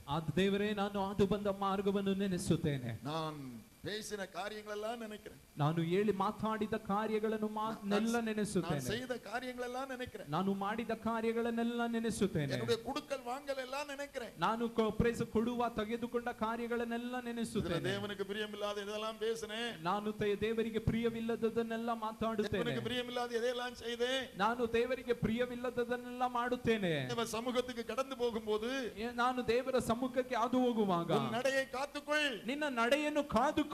அந்த தேவ சமூகமாயிருந்தாலும், ದೇವರ ಸಮ್ಮುಖವಾಗಿದ್ದರು, இங்க வந்து போகிற பாதையில கூட ನೀವು ಇಲ್ಲಿ ಬಂದು ಹೋಗುವ ಜಾಗವಾಗಿದ್ದರು, சிலர் தேவையில்லாததை சிந்திக்கிறார்கள், ಕೆಲವರು ಬೇಕಿಲ್ಲದ ಕಾರ್ಯಗಳನ್ನು ಆಲೋಚನೆ சிலர் ಮಾಡುತ್ತಾರೆ, தேவையில்லாததை பேசுகிறார்கள், ಕೆಲವರು ಬೇಕಿಲ್ಲದ ಕಾರ್ಯಗಳನ್ನು ಮಾತಾಡುತ್ತಾರೆ. தேவ சமூகத்துல வந்து ஆசீர்வாதத்தை பெற்றுக் கொள்றதுக்கு பதிலாட்டு ದೇವರ ಸಮ್ಮುಖದಲ್ಲಿ ಆಶೀರ್ವಾದವನ್ನು ಹೊಂದಿಕೊಳ್ಳುವುದಕ್ಕೆ ಬದಲಾಗಿ சில தீமைகளை வாங்கிட்டு போயிருவாங்க. ಕೆಲವರು ಪ್ರೈಸಲ ಕೆಟ್ಟದನ್ನು ತೆಗೆದುಕೊಂಡು ಹೋಗುತ್ತಾರೆ. தேவத்திலிருந்து நம்ம ஆராய்ந்து பார்க்கணும். ನಾವು ದೇವರ ಸಮ್ಮುಖದಲ್ಲಿ ಬಂದಿರುವ ನಾವು ನಮ್ಮನ್ನು ನಾವೇ ವಿಮೋಚಿಸಿ சங்கீதக்காரன் சொல்லுகிறார், ಕೀರ್ತನೆಗಾರನು ಈ ರೀತಿಯಾಗಿ ಹೇಳುತ್ತಾರೆ, வேதனை உண்டாக்கும் வழி என்னிடத்தில் உண்டோ என்று பார்த்து, ವೇದನೆ ಉಂಟು ಮಾಡುವ ಕಾರ್ಯಗಳು ನನ್ನಲ್ಲಿ ಇದೆಯೋ ಎಂದು, என்னை நித்திய வழியிலே நடத்தோ, ನನ್ನನ್ನು ನಿತ್ಯವಾದ ಮಾರ್ಗದಲ್ಲಿ ನಡೆಸು. வேதனை உண்டாக்கும் வழி என்னிடத்தில் இருக்கக்கூடாது.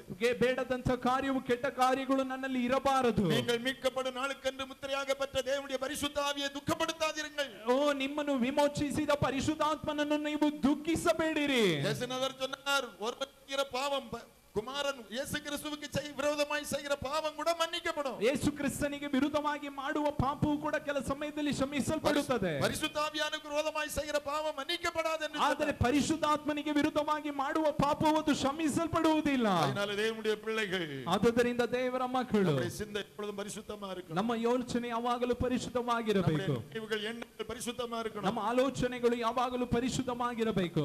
வார்த்தைகள் தேவனுக்கு பிரியமானதா இருக்கணும். ನಮ್ಮ ಬಾಯಿಯ ಮಾತುಗಳು ಯಾವಾಗಲೂ ಪರಿಶುದ್ಧವಾಗಿರಬೇಕು. நம்முடைய நாவு சுத்திகரிக்கப்பட்டதா இருக்கணும். ನಮ್ಮ ನಾಲಿಗೆಯು ಪರಿಶುದ್ಧವಾಗಿರಬೇಕು. நம்முடைய இருதயம் சுத்திகரிக்கப்பட்டதா இருக்கணும். ನಮ್ಮ ನಾಲಿಗೆಯು, ನಮ್ಮ ಹೃದಯವು, ಮನಸ್ಸು ಪರಿಶುದ್ಧವಾಗಿರಬೇಕು. நம்முடைய செய்கையும் நம்முடைய நடக்கையும் சுத்திகரிக்கப்பட்டதா இருக்கணும். ನಮ್ಮ ನಡತೆಗಳು, ನಮ್ಮ ಆಲೋಚನೆಗಳು, ನಮ್ಮ ಕ್ರಿಯೆಗಳು ಪರಿಶುದ್ಧವಾಗಿರಬೇಕು. பரிசுத்தமாகிறவன் இன்னும் பரிசுத்தமாகட்டும். ಪರಿಶುದ್ಧವಾಗಿರುವವನು ಇನ್ನೂ ಪರಿಶುದ್ಧವಾಗಲಿ. நீதி செய்கிறவன் இன்னும் நீதி செய்யட்டும். ನೀತಿ ಮಾಡುವವನು ಇನ್ನೂ ನೀತಿ ಮಾಡಲಿ. அதனால ஜெபத்துல இருக்கும்போது, ಆದ್ದರಿಂದ ಪ್ರಾರ್ಥನೆಯಲ್ಲಿ ಇರುವಾಗ சுத்திகரிப்பின் பகுதி மிக முக்கியம்.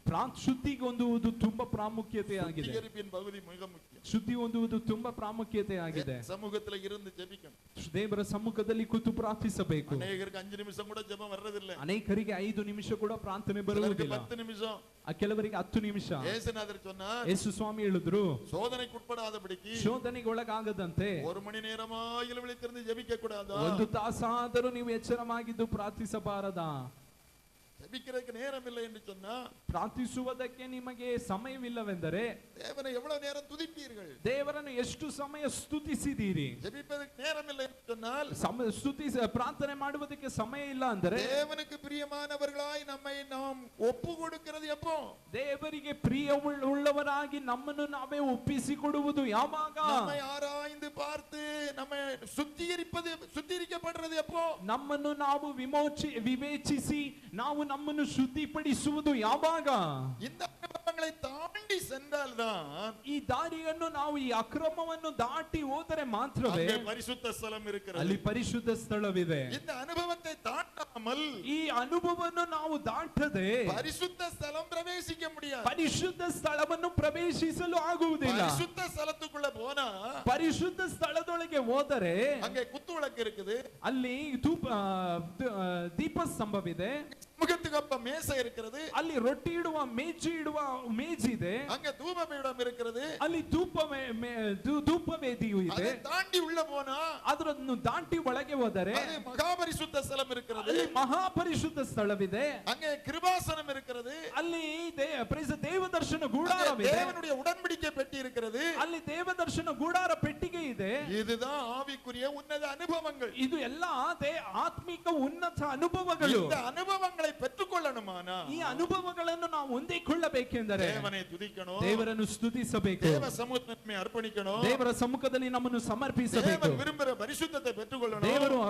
ದೇವರು ಇಷ್ಟಪಡುವ ಪರಿಶುದ್ಧತೆಯನ್ನು ಹೊಂದಿಕೊಳ್ಳಬೇಕು. இதை தாண்டி உள்ள போகும்போதுதான் ಇದನ್ನು ದಾಟಿ ಒಳಗೆ ಹೋಗುವಾಗ அங்கே குத்து விளக்கு இருக்கு, ಅಲ್ಲಿ ದೀಪಸ್ತಂಭವಿದೆ, அது ಅಭಿಷೇகத்தை குறிக்கிறது. ಅದು ಅತಿಶಯವನ್ನು ಸ್ತುತಿಸುತ್ತದೆ. இந்த அனுபவத்தை தாண்டாதவனுக்கு புதிய அபிஷேகம் கிடைக்காது. ಈ ಅನುಭವವನ್ನು ದಾಟದವನಿಗೆ ಹೊಸ ಅಭಿಷೇಕವು ಸಿಗುವುದಿಲ್ಲ. என்னைக்கு அபிஷேகம் பெற்றோமோ, ಯಾವತ್ತು ಅಭಿಷೇಕವನ್ನು ಹೊಂದಿಕೊಂಡೆವೋ அன்னைக்கு பேசின அதே பாஷையை பேசிட்டு இருக்க வேண்டியதுதான். ಅವತ್ತು ಮಾತಾಡಿದ ಅದೇ ಭಾಷೆಯನ್ನು ಮಾತಾಡಬೇಕು. சுத்திகரிக்கப்பட்டால்தான் ಶುದ್ಧಿ ಹೊಂದಿದರೆ ಮಾತ್ರ புதிய அபிஷேகம், ಹೊಸ ಅಭಿಷೇಕ, புதிய கிருபை, ಹೊಸ ಕೃಪೆ, புதிய பாஷை, ಹೊಸ ಭಾಷೆ. சுத்திகரிக்கப்பட்டாதான் ಶುದ್ಧಿ ಹೊಂದಿದರೆ ಮಾತ್ರವೇ. சமூகத்தை அப்ப மேசை இருக்கிறது, ಅಲ್ಲಿ ಒಂದು ಮೇಜಿದೆ, அது தேவனுடைய வார்த்தை, ಅಲ್ಲಿ ಅದ್ರ ಮೇಲೆ ರೊಟ್ಟಿ ಇದೆ, ಅದು ದೇವರ அது ವಾಕ್ಯ, தேவனுடைய வாக்குத்தத்தம். ಅದು ದೇವರ ವಾಗ್ದಾನ.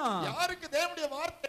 ಯಾರಿಗೆ ದೇವರ ಮಾತು? சுத்திகரிக்கப்பட்டவனுக்கு தான் தேவ வார்த்தை, ಶುದ್ಧಿ ಹೊಂದಿದವನಿಗೆ ಮಾತ್ರವೇ ದೇವರ ಮಾತು, சுத்திகரிக்கப்பட்டவனுக்கு தான் வாக்குத்தத்தம். ಶುದ್ಧಿ ಹೊಂದಿದವನಿಗೆ ಮಾತ್ರ ದೇವರ ವಾಗ್ದಾನ. சிலர் சுத்திகரிக்கப்படாமலேயே ಇನ್ನು ಶುದ್ಧಿ ಹೊಂದದೇ புதிய அபிஷேகத்தை கேட்பார்கள். ಕೆಲವರು ಹೊಸ ಅಭಿಷೇಕವನ್ನು ಕೇಳುತ್ತಾರೆ. இதுலதான் அநேகர் வஞ்சிக்கப்பட்டு போகிறது. ಇಲ್ಲೇ ಅನೇಕರು ವಂಚಿಸಲ್ಪಡುವುದು. சுத்திகரிக்கப்படாமலே புதிய அபிஷேகத்தை கேட்கிறவர்கள், ಶುದ್ಧಿ ಹೊಂದದೆ ಹೊಸ ಅಭಿಷೇಕವನ್ನು ಕೇಳುವವರು, கிருபை வேணும் வர வேணும் என்று கேட்கிறவர்கள், ಬಿಡುಗಡೆ ಬೇಕು ವರಗಳು ಬೇಕು ಎಂಬುದಾಗಿ ಕೇಳುವವರು, அநேகர் அசுத்த ஆவியினால் வஞ்சிக்கப்பட்டு போகிறார்கள். ಅನೇಕರು ಅಶುದ್ಧ ಆತ್ಮನಿಂದ ವಂಚಿಸಲ್ಪಡುತ್ತಾರೆ. சுத்திகரிக்கப்படாமல் ಶುದ್ಧಿ ಹೊಂದದೆ தேவனுடைய வாக்குத்தத்தத்தை வாஞ்சிக்கிறவர்கள், ದೇವರ ವಾಗ್ದಾನಗಳನ್ನು ಹೊಂದುವವರು பொய்யான தீர்க்க தரிசனங்களினாலே வஞ்சிக்கப்படுகிறார்கள். ಸುಳ್ಳಾದ ಪ್ರವಾದನೆಗಳಿಂದ ವಂಚಿಸಲ್ಪಡುತ್ತಾರೆ. பொய்யான தீர்க்க தரிசனங்களினால் வஞ்சிக்கப்படாமல் இருக்கணுமானா, ಸುಳ್ಳಾದ ಪ್ರವಾದನೆಗಳಿಂದ ವಂಚಿಸಲ್ಪಡಬಾರದೆಂದರೆ, பொல்லாத ஆவியினால வஞ்சிக்கப்படாமல் இருக்கணுமானா, ಸುಳ್ಳಾದ ಅಶುದ್ಧಾತ್ಮನಿಂದ ವಂಚಿಸಲ್ಪಡಬಾರದೆಂದರೆ, பரிசுத்தத்தின் மேல் பரிசுத்தம், ಪರಿಶುದ್ಧದ ಮೇಲೆ ಪರಿಶುದ್ಧ.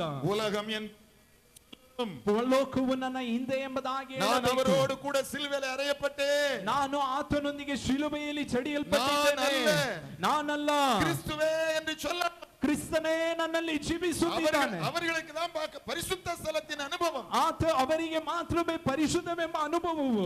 பரிசுத்த ஸ்தலத்தின் அனுபவத்தை பெற்றால்தான், ಪರಿಶುದ್ಧವೆಂಬ ಅನುಭವವನ್ನು ಹೊಂದಿದರೆ ಮಾತ್ರವೇ, அபிஷேகத்தை பெற்று, ನೀನು ಅಭಿಷೇಕವನ್ನು ಹೊಂದಿ, தேவனுடைய வார்த்தையை பெற்று, ದೇವರ ವಾಗ್ದಾನಗಳನ್ನು ಹೊಂದಿ முன்னேறி போகுதுதான் ಮುಂದೆ ಹೋಗುವಾಗಲೇ பரிசுத்த ஸ்தலத்தின் அனுபவம். ಅಲ್ಲಿ ಮಹಾಪರಿಶುದ್ಧ ಸ್ಥಳವಿದೆ. அங்கதான் தேவ சத்தம் கேட்க முடியும், ಅಲ್ಲೇ ದೇವರ ಶಬ್ದವನ್ನು ಕೇಳುವುದಕ್ಕೆ ಸಾಧ್ಯ, அங்கே தேவனுடைய வெளிச்சத்துல நடக்க முடியும், ಅಲ್ಲೇ ದೇವರ ಕೊಡುವ ಬೆಳಕಿನಲ್ಲಿ ನಡೆಯುವುದಕ್ಕೆ ಸಾಧ್ಯ, தேவனை தரிசிக்கலாம். ಅಲ್ಲಿ ದೇವರನ್ನು ನಾವು ದರ್ಶಿಸಬಹುದು. அதுதான் உன்னத அனுபவம். ಅದೇ ಉನ್ನತ ಅನುಭವವು. தேவனுடைய பிள்ளைகள் ஜெபத்தின் வழியாய் ದೇವರ ಮಕ್ಕಳು ಪ್ರಾರ್ಥನೆಯ ಒಳಗೆ இத்தனை அனுபவங்களை தேவன் நமக்கு வைத்திருக்கிறார். ಇಷ್ಟು ಅನುಭವಗಳನ್ನು ದೇವರಿಟ್ಟಿದ್ದಾರೆ. இந்த அனுபவங்கள் எல்லாம் பெற்றுக்கொள்ளணும். ಈ ಅನುಭವಗಳನ್ನೆಲ್ಲ ಹೊಂದಿಕೊಳ್ಳಬೇಕು. அதனால நம்முடைய ஜெபம் ஒழுங்கு செய்யப்பட்ட ஒன்றாயிருக்கணும். ಆದುದರಿಂದ ನಮ್ಮ ಪ್ರಾರ್ಥನೆ ಅದು ಕ್ರಮವುಳ್ಳದಾಗಿ ಇರಬೇಕು. தேவனுடைய பிள்ளைகளுடைய ஜெபம் ஒழுங்கு செய்யப்பட்ட ஒன்றாயிருக்கணும். ದೇವರ ಮಕ್ಕಳು ಮಾಡುವ ಪ್ರಾರ್ಥನೆಯು ಅದು ಕ್ರಮವುಳ್ಳದಾಗಿರಬೇಕು.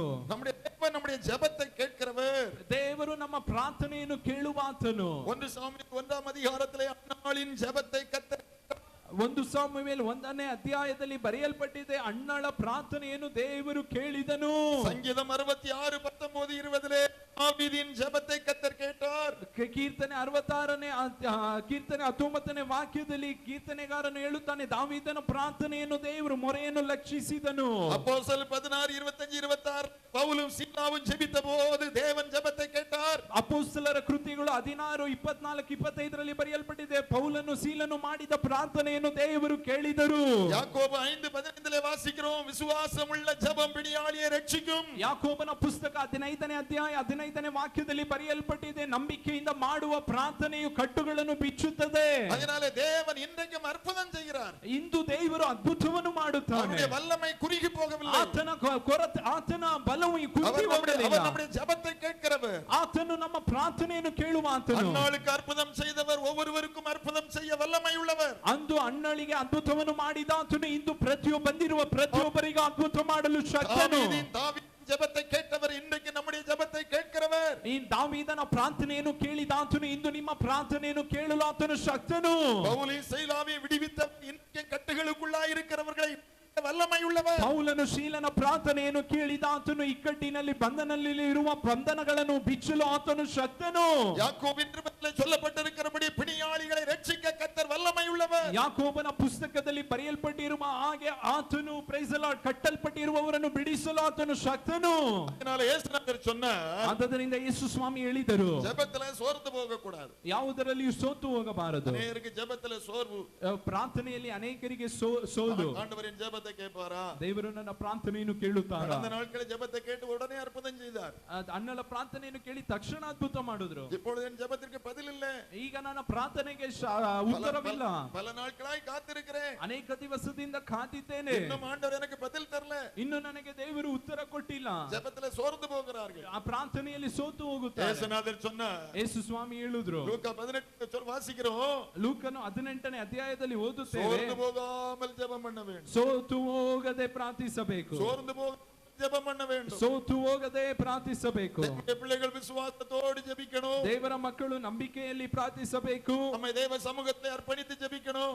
ದೇವರ ಸಮ್ಮುಖದಲ್ಲಿ ಅರ್ಪಿಸಿ ಪ್ರಾರ್ಥಿಸಬೇಕು. சோர்வுக்கு இடம் கொடுக்காமல் ஜெபிக்கணும். ಸೋಲಿಗೆ ಸ್ಥಳ ಕೊಡದೆ ನಮ್ಮನ್ನು ನಾವು ಪ್ರಾರ್ಥಿಸಬೇಕು. ஏழை விதவை ராஜாவினிடத்தில் போய் தன்னுடைய விண்ணப்பத்தை சொல்லிக் கொண்டே இருக்கிறாள். ಒಂದು ವಿಧವೆಯು ರಾಜನ ಬಳಿಯಲ್ಲಿ ಹೋಗಿ ತನ್ನ ಸಮಸ್ಯೆಯನ್ನು ಹೇಳುತ್ತಿದ್ದಾಳೆ. ಅವನೋ ದೇವನಿಗೆ ಭಯಪಡಾದವನು, ಅವನೋ ದೇವರಿಗೆ ಭಯಪಡದವನು, ಮನುಷ್ಯனை ಮದಿಕಾದವನು, ಮನುಷ್ಯನನ್ನು ಪ್ರೈಸ್ ದಿ ಲಾರ್ಡ್ ಮರ್ಯಾದೆ ಕೊಡದವನು.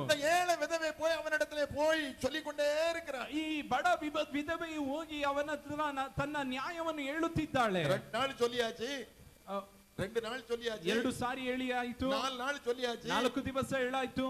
அவன் ஜெபி கொடுக்கவே ಇಲ್ಲ. ಅವನು ಉತ್ತರನೇ ಕೊಡ್ಲಿಲ್ಲ. அப்ப அவன்ட ಪ್ರಯೋಜನ ಇಲ್ಲ. ಅವನ ಹತ್ರ ಹೇಳಿ ಇನ್ನೂ ಪ್ರಯೋಜನ ಇಲ್ಲ. அப்படி அந்த வேளை விதவை நினைக்கல. ಹಾಗೆ ಆ ಬಡ ವಿಧವೆಯು ಹೇಳಲಿಲ್ಲ. அவன் தான் ராஜா, ಅವನೇ ರಾಜನು, அவன் தான் நியாயம் செய்யணும், ಅವನೇ ನ್ಯಾಯ ಕೊಡಬೇಕು.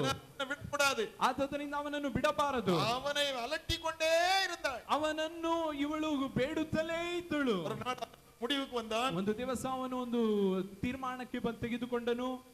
தேவனுக்கு பயப்படாதவன், ನಾನು ದೇವರಿಗೆ ಭಯಪಡದವನು, ஒருவனையும் மதிக்கவும் மாட்டேன், ಮನುಷ್ಯನ ಒಬ್ಬರನ್ನು ನಾನು ಒಬ್ಬರಿಗೂ ನಾನು ಭಯಪಡುವುದಿಲ್ಲ. அந்த ஏழை விதவை ಆದರೆ ಆ தினமும் என்னை அலட்டிக் கொண்டே இருக்கிறாள். ದಿನವೂ ಅವಳು ಬೇಡುತ್ತಲೇ ಇದ್ದಾಳೆ. ஆகையினாலே அவளுக்கு நியாயம் செய்யணும். ಆದ್ದರಿಂದ ಅವಳಿಗೆ ನ್ಯಾಯವನ್ನು ಕೊಡಬೇಕು. அவன் தேவனுக்கு பயந்து செய்யல, ಅವನು ದೇವರಿಗೆ ಭಯಪಟ್ಟು ಮಾಡಲಿಲ್ಲ, ಮನುಷ್ಯனுக்கு மதிச்சும் செய்யல, ಅವನು ಮನುಷ್ಯರನ್ನು ಮರ್ಯಾದೆ ಕೊಟ್ಟು ಮಾಡಲಿಲ್ಲ, இடைவிடாமல் அவனை அலட்டிக் கொண்டே இருந்தபடினாலே செய்தான். ಅವನು ಮತ್ತೆ ಮತ್ತೆ ಅವಳು ಅವನ ಹತ್ರ ಬೇಡುತ್ತಲೇ ಇದ್ದದರಿಂದ ಇದನ್ನು ಕೊಟ್ಟನು. ಯೇಸುನಾಥர் சொன்னார், ಯೇಸು ಸ್ವಾಮಿ ಹೇಳಿದ್ರು, அந்த பொல்லாத தலைவன், ಆ ಕೆಟ್ಟ ಅಧಿಕಾರಿ, பொல்லாத எஜமான், ಆ ಕೆಟ್ಟ ಅಧಿಕಾರಿಯು அப்படி செய்தானே, ಆ ರೀತಿಯಾಗಿ ಮಾಡಿದನಲ್ಲ. அப்படி இருக்கும்போது ಈ ರೀತಿ ಇರುವಾಗ உங்கள் பரமபிதா, ನಿಮ್ಮ ಪರಮ ತಂದೆ அவர் எத்தனை நல்லவர், ಇನ್ನು ಎಷ್ಟು ಒಳ್ಳೆಯವರು, அவர் எத்தனை நல்லவர், ಆತನು ಇನ್ನು ಎಷ್ಟು ಒಳ್ಳೆಯವರು, நமக்கு நல்ல ஈவுகளை கொடுத்து ಆಮೇಲೆ ಆತನು அறிந்திருக்கிறவர். ಇನ್ನು ಒಳ್ಳೆ ಕಾರ್ಯಗಳನ್ನು ನಡೆಸುವ நம்முடைய தகப்பனை பார்க்கிறோம், ನಮ್ಮ நம்முடைய தாயை பார்க்கிறோம், ನಮ್ಮ ತಂದೆ ತಾಯಿಯನ್ನು நம்மை ನೋಡುವ நேசிக்கிறவர், ನಮ್ಮನ್ನು ಹೆಚ್ಚಾಗಿ ஜீவனை ಪ್ರೀತಿಸುವ, தந்து நம்மிடத்தில் ಅன்பು கூர்ந்தவர், ಜೀವವನ್ನೇ ಕೊಟ್ಟು ನಮ್ಮನ್ನು ಪ್ರೀತಿಸಿದಾತನು. அவர் ಆತನು ನೀಡಿಯ பொறுமை உள்ளவராயிருந்து, ಆತನು ಬಹು ತಾಳ್ಮೆ ಉಳ್ಳವನಾಗಿದ್ದು சீக்கிரத்தில் நியாயம் செய்வார். ಬೇಗನೆ ನ್ಯಾಯ ತೀರಿಸುತ್ತಾನೆ. அவருடைய பொறுமை நீடிய பொறுமை, ಆತನ ದಯೆಯು ದೀರ್ಘಶಾಂತಿಯಾಗಿದೆ. ஆனா சீக்கிரம் செய்வார். ಆತನು ಬೇಗನೆ ಮಾಡುತ್ತಾನೆ. நீடிய பொறுமையாயிருந்தா, ದೀರ್ಘ ತಾಳ್ಮೆ ಉಳ್ಳವರಾಗಿದ್ದರೆ, பொறுமைக்கு எல்லை உண்டா? ತಾಳ್ಮೆಗೆ ಒಂದು ಅಂತ್ಯವಿದೆಯಾ? சில நேரங்கள் ஆண்டவர் தாமதமா இருக்கிறது, ஆண்டவர் தாமதமா இருப்பது, ಕೆಲ ಸಮಯದಲ್ಲಿ ದೇವರು ತಡೆ ಮಾಡುವುದು நாம பொறுமை இழந்துறோம், ನಾವು ನಮ್ಮ ತಾಳ್ಮೆಯನ್ನು ಕಳೆದುಕೊಳ್ಳುತ್ತೇವೆ. ஆண்டவர் சொல்ற, ಆದ್ರೆ ದೇವರು ಹೇಳುತ್ತಾರೆ, தாமதிக்க மாட்டேன்பா, ನಾನು ಇನ್ನು ತಡೆ ಮಾಡುವುದಿಲ್ಲ, சீக்கிரம் செய்யும், ಬೇಗನೆ ಮಾಡುತ್ತೇನೆ. சீக்கிரம் என்று சொல்லி சொன்னா ಬೇಗನೆ ಅಂದರೆ ஏற்ற சமயத்துல, ತಕ್ಕ ಸಮಯದಲ್ಲಿ, ஏற்ற சமயத்துல, ತಕ್ಕ ಸಮಯದಲ್ಲಿ, சரியான நேரத்துல. ಸರಿಯಾದ ಸಮಯದಲ್ಲಿ. கானா ஊர் கல்யாண வீட்டுல ಕಾನಾ ಊರಿನ ಮದುವೆ ಮನೆಯಲ್ಲಿ மரியாள் போய் சொல்றாங்க, ಮರಿಯಳು ಹೋಗಿ ಹೇಳಿದರು, என் வேலை இன்னும் வரவில்லை, ಸ್ತ್ರೀಯೇ ನಿನ್ನ ಗೊಡವೆ, ಸ್ತ್ರೀಯೇ ನನ್ನ ಸಮಯವು ಇನ್ನೂ ಬಂದಿಲ್ಲ.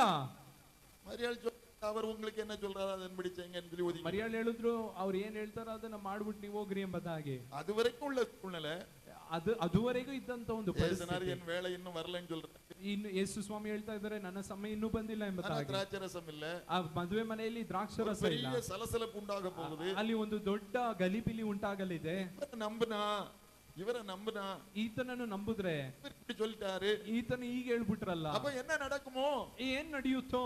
ஆனா இயேசுநாதர் ಆದ್ರೆ ಯೇಸು ಸ್ವಾಮಿ ಹೇಳಿದ್ರು, அந்த கற்சாடியில தண்ணியை நிரப்புங்க, ಆ ಕಲ್ಲುಗಳಲ್ಲಿ ನೀರನ್ನು ತುಂಬಿಸಿರಿ, வேலை இன்னும் வர ಇಲ್ಲ ಎಂದು சொல்லி சொன்னார். ಕಲ್ಲಿನ ಪಾನಿಯಲ್ಲಿ ನೀರನ್ನು ತುಂಬಿಸಿರಿ, ನನ್ನ ಸಮಯ ಇನ್ನೂ ಬಂದಿಲ್ಲ. ஏற்ற சமயத்தில், ತಕ್ಕ ಸಮಯದಲ್ಲಿ ஒருவருக்கு கூட ரசம் இல்லாமல் போகல, ಒಬ್ಬರಿಗೂ ಕೂಡ ದ್ರಾಕ್ಷರಸವು ಕಡಿಮೆಯಾಗಲಿಲ್ಲ. எல்லாரும் ஆச்சரியமா, ಎಲ್ಲರೂ ಆಶ್ಚರ್ಯವಾಗಿ, முந்தின ரசத்தை பார்க்கிறது ருசியா இருக்குதே என்று சொல்லி ಇಂದಿನ ದ್ರಾಕ್ಷರಸಕ್ಕಿಂತ ಇದು ರುಚಿಯಾಗಿದೆ ಅಲ್ಲ, சந்தோஷமாய் போனார்கள். ಸಂತೋಷವಾಗಿ ಹೋದರು.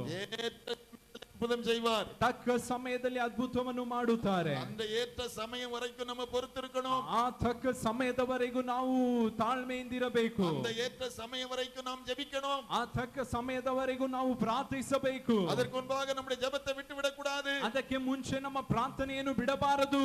சோர்ந்து போகாமல் ஜெபியுங்கள், ಸೋತು ಹೋಗದೆ ಪ್ರಾರ್ಥಿಸಿರಿ. லூக்கா 22:40 ಲೂಕನು ಬರೆದ ಸುವಾರ್ತೆ 22ನೇ ಅಧ್ಯಾಯ 40ರಲ್ಲಿ சோதனைக்கு உட்படாமல் இருக்கும்படி ஜெபம் பண்ணுங்கள், ಶೋಧನೆಗೆ ಒಳಗಾಗದಂತೆ ದೇವರನ್ನು ಪ್ರಾರ್ಥಿಸಿರಿ. சோதனைக்கு உட்பட்டு போகாதபடி, ಶೋಧನೆಗೆ ಒಳಗಾಗದಂತೆ. சோதனைக்கார நம்மை சூழ்ந்து நிற்கிறான், ಶೋಧನೆಗಾರನು ನಮ್ಮನ್ನು ಸುತ್ತಲೂ ಸುತ್ತಿದ್ದಾನೆ. பல விதத்துல நமக்கு சோதனை வரும், ನಾವು ಅಂದುಕೊಳ್ಳುತ್ತೇವೆ ಶೋಧನೆ ನಮಗೆ ಬರುತ್ತದೆ. சோதனை வராதபடி ஜெபியுங்கள் என்று சொல்லல, ಶೋಧನೆ ಬಾರದಂತೆ ಪ್ರಾರ್ಥಿಸಬೇಡಿ ಎಂಬುದಾಗಿ ಬರೆಯಲ್ಪಟ್ಟಿಲ್ಲ. சோதனைக்கு உட்பட்டு போகாதபடி ஜெபியுங்கள் என்று ಶೋಧನೆಗೆ ಒಳಗಾಗದಂತೆ ಪ್ರಾರ್ಥಿಸಿರಿ. தேவனுடைய பிள்ளைகள், ಆದ್ದರಿಂದ ದೇವರ ಮಕ್ಕಳು ஒவ்வொரு நாளும் நான் வெற்றி உள்ள வாழ்க்கை வாழணும் ஆண்டவரே என்று ஜெபிக்கணும். ನಾನು ಪ್ರತಿದಿನವೂ ಜಯವುಳ್ಳ ಜೀವಿತವನ್ನು ಜೀವಿಸಬೇಕು ದೇವರೇ ಎಂಬುದಾಗಿ ಪ್ರಾರ್ಥಿಸಬೇಕು. எந்த விதத்துல சாத்தான் சோதனையை கொண்டு வந்தாலும், ಯಾವ ವಿಧದಲ್ಲಿ ಸೈತಾನನು ಶೋಧನೆಯನ್ನು ತಂದರು, அப்போஸ்தலன் சொல்லுகிறார், ಅಪೊಸ್ತಲರು ಹೇಳುತ್ತಾರೆ, பிசாசின் தந்திரங்கள் நமக்கு தெரியாதவைகள் அல்லவே.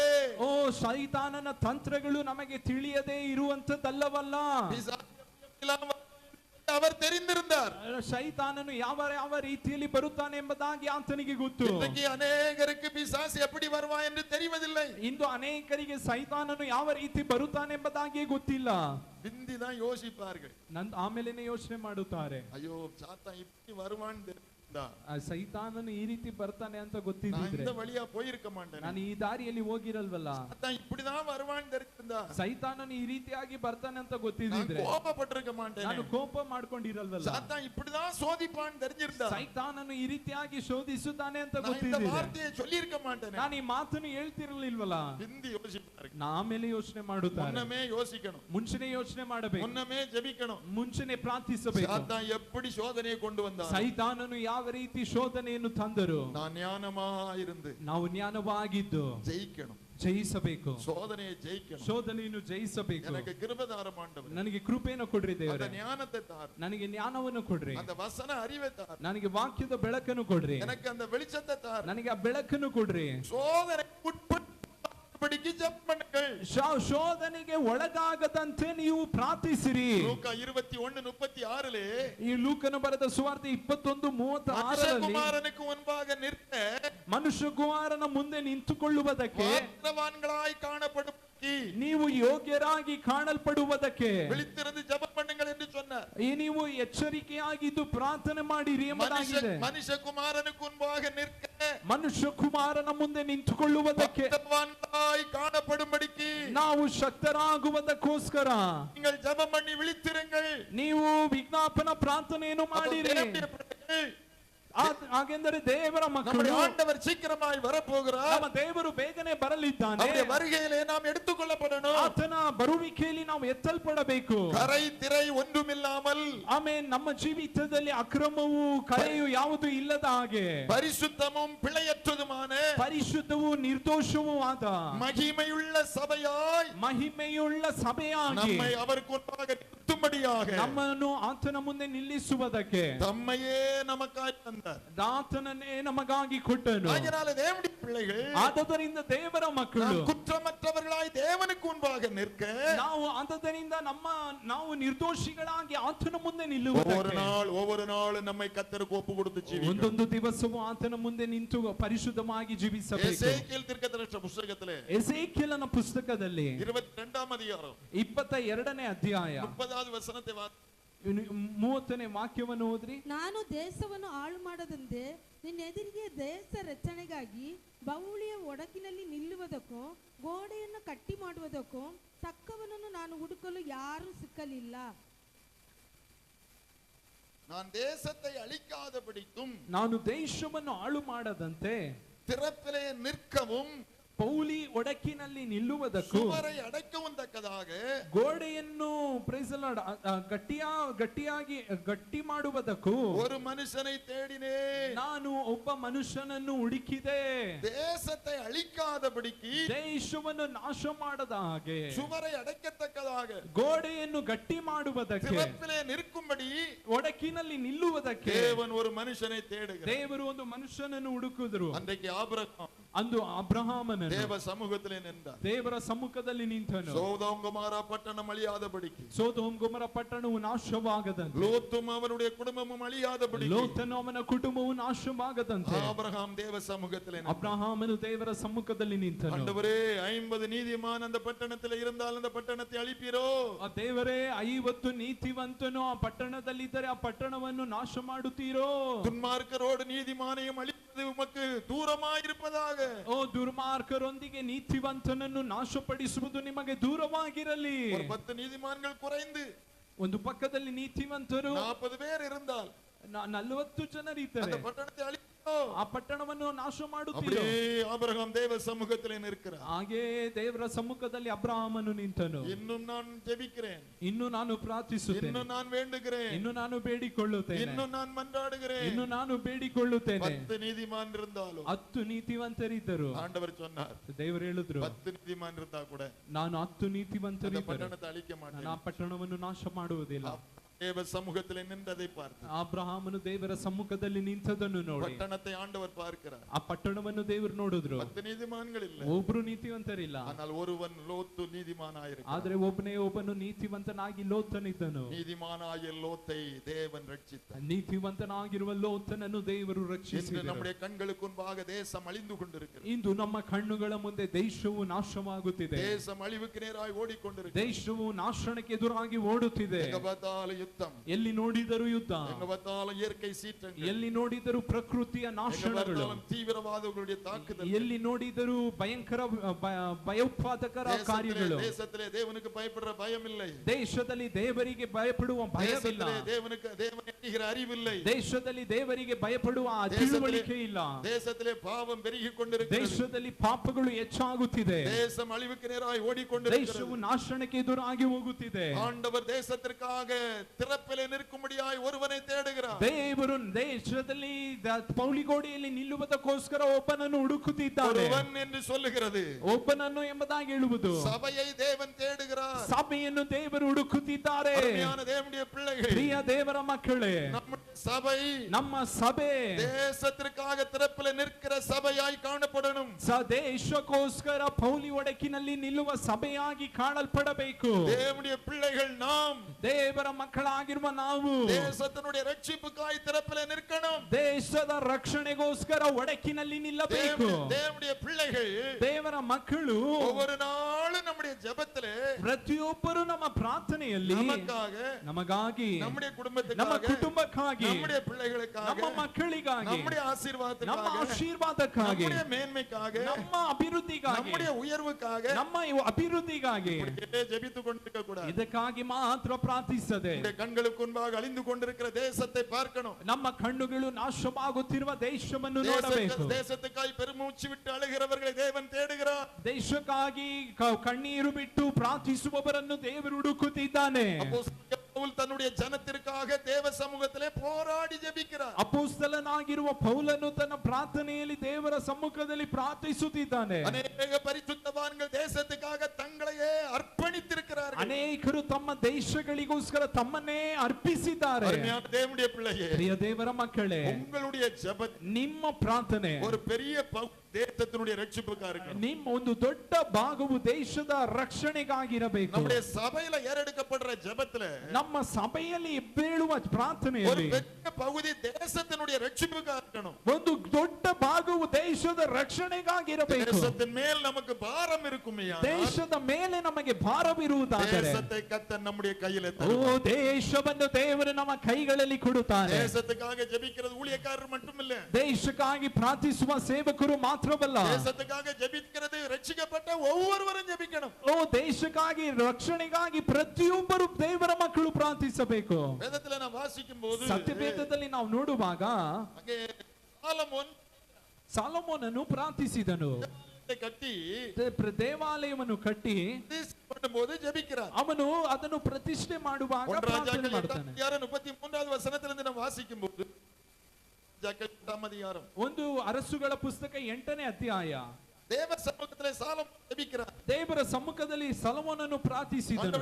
சமூகத்திலே வந்து ஜனங்கள் ஜெபிக்கும் போது, ದೇವರೇ ನಿನ್ನ ಸಮ್ಮುಖದಲ್ಲಿ ಜನರು ಬಂದು ಪ್ರಾರ್ಥಿಸುವಾಗ ஜெபத்தை நீர் கேட்கணும், ಆ ಪ್ರಾರ್ಥನೆಯನ್ನು ನೀವು ಕೇಳಬೇಕು. கிட்டத்தட்ட 17 காரியங்களை சொல்லுகிறார் ಎಂಬುದಾಗಿ ಹೇಳಿ 17 ಕಾರ್ಯಗಳನ್ನು ಅವನು ಹೇಳುತ್ತಾನೆ. என்னென்ன காரியங்களுக்காக ஜனங்களுடைய சமூகத்திலே ஜெபிக்க வரும்போது, ಈ ಕಾರ್ಯಗಳಿಗೋಸ್ಕರ ಜನರು ನಿನ್ನ ಸಮ್ಮುಖದಲ್ಲಿ ಪ್ರಾರ್ಥಿಸಲು ಬರುವಾಗ பரலோகத்தில் இருக்கிற தேவன் நீர் அதை கேட்கணும். ಅಪ್ಪ, ಪರಲೋಕದಲ್ಲಿರುವ ದೇವರ ಪ್ರಾರ್ಥನೆಯನ್ನು ಕೇಳಬೇಕು. ஜெபத்துக்கு பதில் தரணும். ಪ್ರಾರ್ಥನೆಗೆ ಉತ್ತರವನ್ನು ಕೊಡಬೇಕು. அதற்காக உம்முடைய கண்கள் இங்கே வைக்கப்பட்டிருக்கணும். ಅದಕ್ಕೋಸ್ಕರ ನಿನ್ನ ಕಣ್ಣುಗಳು ಇಲ್ಲಿ ಇರಬೇಕು ಕರ್ತನೆ. ஜெபத்தை கேட்பதற்கு உம்முடைய செவிகள் இங்கே வைக்கப்பட்டிருக்கணும். ಪ್ರಾರ್ಥನೆಯನ್ನು ಕೇಳುವುದಕ್ಕೋಸ್ಕರ ನಿನ್ನ ಕಿವಿಗಳು ಇಲ್ಲಿ ಇಡಲ್ಪಟ್ಟಿರಬೇಕು. ஆண்டவர் சொன்னார், ದೇವರು ಹೇಳಿದ್ರು, என் கண்கள் மாத்திரமல்லப்பா, ನನ್ನ ಕಣ್ಣುಗಳು ಮಾತ್ರವಲ್ಲ, என் செவி மாத்திரமல்ல, ನನ್ನ ಕಿವಿಗಳು ಮಾತ್ರವಲ್ಲ, என் இருதயம் இங்கே ನನ್ನ வைக்கப்பட்டிருக்கும். ಹೃದಯವು ಕೂಡ ಇಲ್ಲಿ ಇಡಲ್ಪಟ್ಟಿದೆ. ஜெபிக்கிற தேவனுடைய பிள்ளைகள் ಪ್ರಾರ್ಥನೆ ಮಾಡುವ ದೇವರ ಮಕ್ಕಳು தேவனுடைய இருதயத்தையும் அறிந்து கொள்ள முடியும். ದೇವರ ಹೃದಯವನ್ನು ತಿಳಿಯಲು ಸಾಧ್ಯ. ஜெபிக்கிற தேவனுடைய பிள்ளைகளை ಪ್ರಾರ್ಥನೆ ಮಾಡುವ ದೇವರ ಮಕ್ಕಳು தேவனுடைய இருதயம் காண்கிறது. ದೇವರ ಹೃದಯವು ಕಾಣುತ್ತದೆ. இன்னொரு காரியத்துக்காக ஜெபிக்க முடியாது ஆண்டவர் சொன்னார். ಇನ್ನೊಂದು ಕಾರ್ಯಕ್ಕೋಸ್ಕರ ಪ್ರಾರ್ಥನೆ ಮಾಡುವುದಕ್ಕೆ ದೇವರು ಹೇಳಿದ್ರು. சங்கீதம் 122 ಕೀರ್ತನೆ 122 122:6 ವಾಸಿಂಗೆ. 122:6 ಓದ್ರಿ. ಯೆರೂಸಲೇಮಿನ ಶುಭಗೋಸ್ಕರ ಪ್ರಾರ್ಥಿಸಿರಿ. ಯೆರೂಸಲೇಮೇ, ನಿನ್ನನ್ನು ಪ್ರೀತಿಸುವವರಿಗೆ ಸೌಭಾಗ್ಯ ಉಂಟಾಗಲಿ. ಯೆರೂಸಲೇಮಿನ ಸಮಾಧಾನಕ್ಕಾக வேண்டிக் கொள்ளுங்கள். ಯೆರೂಸಲೇಮಿನ ಶುಭಕ್ಕೋಸ್ಕರ ಸಮಾಧಾನಕ್ಕೋಸ್ಕರ ಪ್ರಾರ್ಥಿಸಿರಿ. ಯೆರೂಸಲೇಮೈ நேசிக்கிறவர்கள், ಯೆರೂಸಲೇಮನ್ನು ಪ್ರೀತಿಸುವವರು ಸುಖಿತಿರುப்பார்கள். ಅವರ ಜೀವಿತದಲ್ಲಿ ಸೌಭಾಗ್ಯ ಉಂಟಾಗುತ್ತದೆ. ಯೆರೂಸಲೇಮ್ ಎಂದು சொல்லி சொன்னா, ಯೆರೂಸಲೇಮ್ ಎಂಬುದಾಗಿ ಹೇಳಿದ್ರೆ தேவனுடைய சபை, ದೇವರ ಸಭೆ. 1வது வசனத்திலே வாசிக்கிறோம், 1ನೇ ವಾಕ್ಯದಲ್ಲಿ ಬರೆಯಲ್ಪಟ್ಟಿದೆ, கர்த்தருடைய ஆலயத்துக்கு போவோம் வாருங்கள் என்று எனக்கு அவர்கள் சொன்னபோது, ಯೆಹೋವನ ಆಲಯಕ್ಕೆ ಮಂದಿರಕ್ಕೆ ಹೋಗೋಣ ಬನ್ನಿರಿ ಎಂಬುದಾಗಿ ಹೇಳಿದಾಗ மகிழ்ச்சியாயிருந்தேன், ನಾನು ಸಂತೋಷಪಟ್ಟೆನು. ಯೆರೂಸಲೇಮೇ, ಯೆರೂಸಲೇಮೇ, உன் வாசல்களில் எங்கள் கால்கள் நிற்கலாயிற்று. ನಮ್ಮ ಕಾಲುಗಳು ನಿನ್ನ ಬಾಗಿಲುಗಳಲ್ಲಿ ಸೇರುತ್ತವಲ್ಲ. ಯೆರೂಸಲೇಮ್ இசைவினைப்பான நகரமாய் கட்டப்பட்டிருக்கிறது. ಯೆರೂಸಲೇಮ್ ಸುಂದರವಾದ ಒಂದು ಸರಿಯಾದ ಪಟ್ಟಣವಾಗಿ ಕಟ್ಟಲ್ಪಟ್ಟಿದೆ. எழுத்தின்படி ಇದು ಲಿಪಿಯ ಪ್ರಕಾರ ಯೆರೂಸಲೇಮ್ பல நேரம் கட்டப்பட்டது. ಇದು ಅನೇಕ ದಿವಸ ಕಾಲ ಕಟ್ಟಲ್ಪಟ್ಟಿತ್ತು. ஆனால் அது திரும்ப திரும்ப இடிக்கப்பட்டது. ಅದು ಮತ್ತೆ ಮತ್ತೆ ಒಡೆಯಲ್ಪಟ್ಟಿತ್ತು. ஆனால் இசைவினைவாய் கட்டப்படுகிற எருசலேம், ಆದರೆ ಅದು ಪ್ರೈಸ್ ದಿ ಲಾರ್ಡ್, எருசலேம், ಯೆರೂಸಲೇಮು அது தேவனுடைய சபை. ಅದು ದೇವರ ಸಮ್ಮುಖ. தேவனுடைய சபை ದೇವರ ಸಭೆಯು இசைவினைவாய் கட்டப்பட்டு எழுப்பப்படுகிறது. ಅದು இசைவினைவாய். எபேசியர் 2ஆம் அதிகாரம் 20-21 வசனத்தை வாசிங்க. ಎಫೆಸದವರಿಗೆ ಬರೆದ ಪತ್ರಿಕೆ 2ನೇ ಅಧ್ಯಾಯ 20-21ನೇ ವಾಕ್ಯ ಓದ್ರಿ.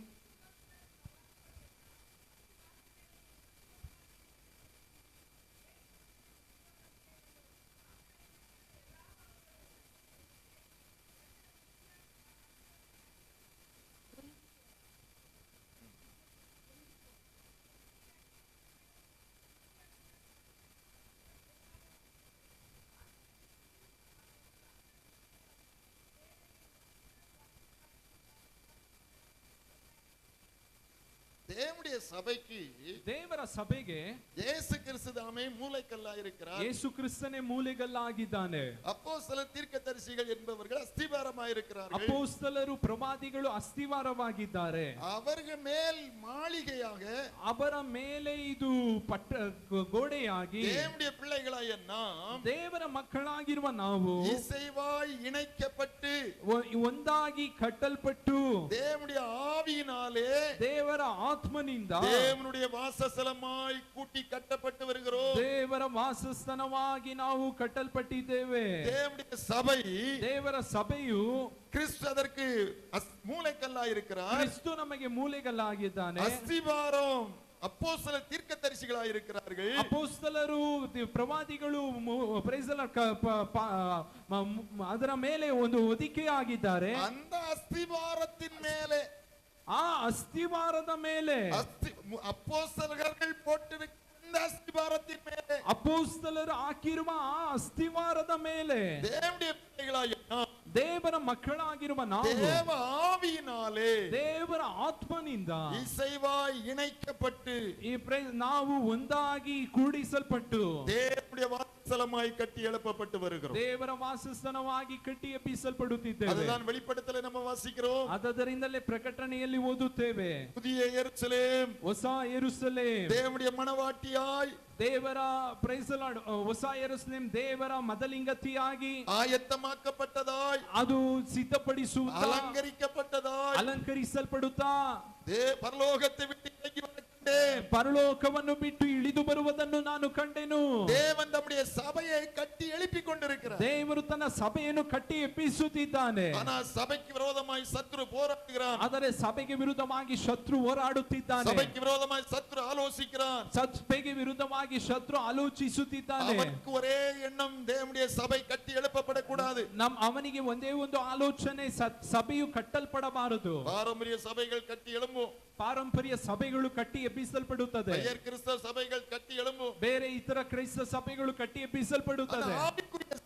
ಆದರೆ ಆತ್ಮಿಕ ಸಭೆಯು கட்டி எழுப்பப்படாதபடிக்கு, ಅದು ಕಟ್ಟಿ ಎಬ್ಬಿಸಲ್ಪಡಬಾರದೆಂಬುದಾಗಿ, அப்போஸ்தலருடைய அஸ்திவாரத்திலே தேவனுடைய சபை கட்டி எழுப்பப்படாதபடிக்கு, ಅಪೊಸ್ತಲರ ಅಸ್ತಿವಾರದಲ್ಲಿ ದೇವರ ಸಭೆ ಕಟ್ಟಿ ಎಬ್ಬಿಸಲ್ಪಡಬಾರದೆಂಬುದಾಗಿ சத்ரு போராடுகிறான். ಶತ್ರು ಹೋರಾಡುತ್ತಾನೆ. ஆவியானவர் சொல்லுகிறார், ದೇವರ ಆತ್ಮನು ಹೇಳುತ್ತಾನೆ, ಯೆರೂಸಲೇಮಿನ சமாதானத்துக்காக வேண்டிக் கொள்ளுங்கள். ಯೆರೂಸಲೇಮಿನ ಸಮಾಧಾನಕ್ಕಾಗಿ ಪ್ರಾರ್ಥಿಸಿರಿ. சபை சமாதானமாய் கட்டி எழுப்பப்படணும். ಸಭೆಯು ಸಮಾಧಾನಕ್ಕಾಗಿ ಕಟ್ಟಿ ಎಬ್ಬಿಸಲ್ಪಡಬೇಕು. சபை சமாதானம் பெற்று வளர்ச்சி அடையணும். ಸಭೆಯು ಸಮಾಧಾನ ಹೊಂದಿ ಅದು ಅಭಿವೃದ್ಧಿ ಹೊಂದಬೇಕು. சபைக்குள்ள ஒருமன கேடு வரக்கூடாது. ಒಳಗೆ ಒಬ್ಬನು ಕೂಡ ಒಳಗೆ ವಿರುದ್ಧವಾಗಿ ಬರಬಾರದು. சபைக்கு எதிராய் சத்ரு வெளியே இருந்து போராடக்கூடாது. ಶತ್ರು ಸಭೆಗೆ ವಿರುದ್ಧವಾಗಿ ಹೊರಗೆ ನಿಂತು ಹೋರಾಡಬಾರದು. சபையின் ஆசீர்வாதத்திற்காக, ಸಭೆಗೆ ಆಶೀರ್ವಾದಕ್ಕಾಗಿ, சபையின் வளர்ச்சிக்காய், ಸಭೆಯ ಆಶೀರ್ವಾದಕ್ಕಾಗಿ தேவனுடைய பிள்ளைகள் ஒருமனப்பட்டு ஜெபிக்கணும்.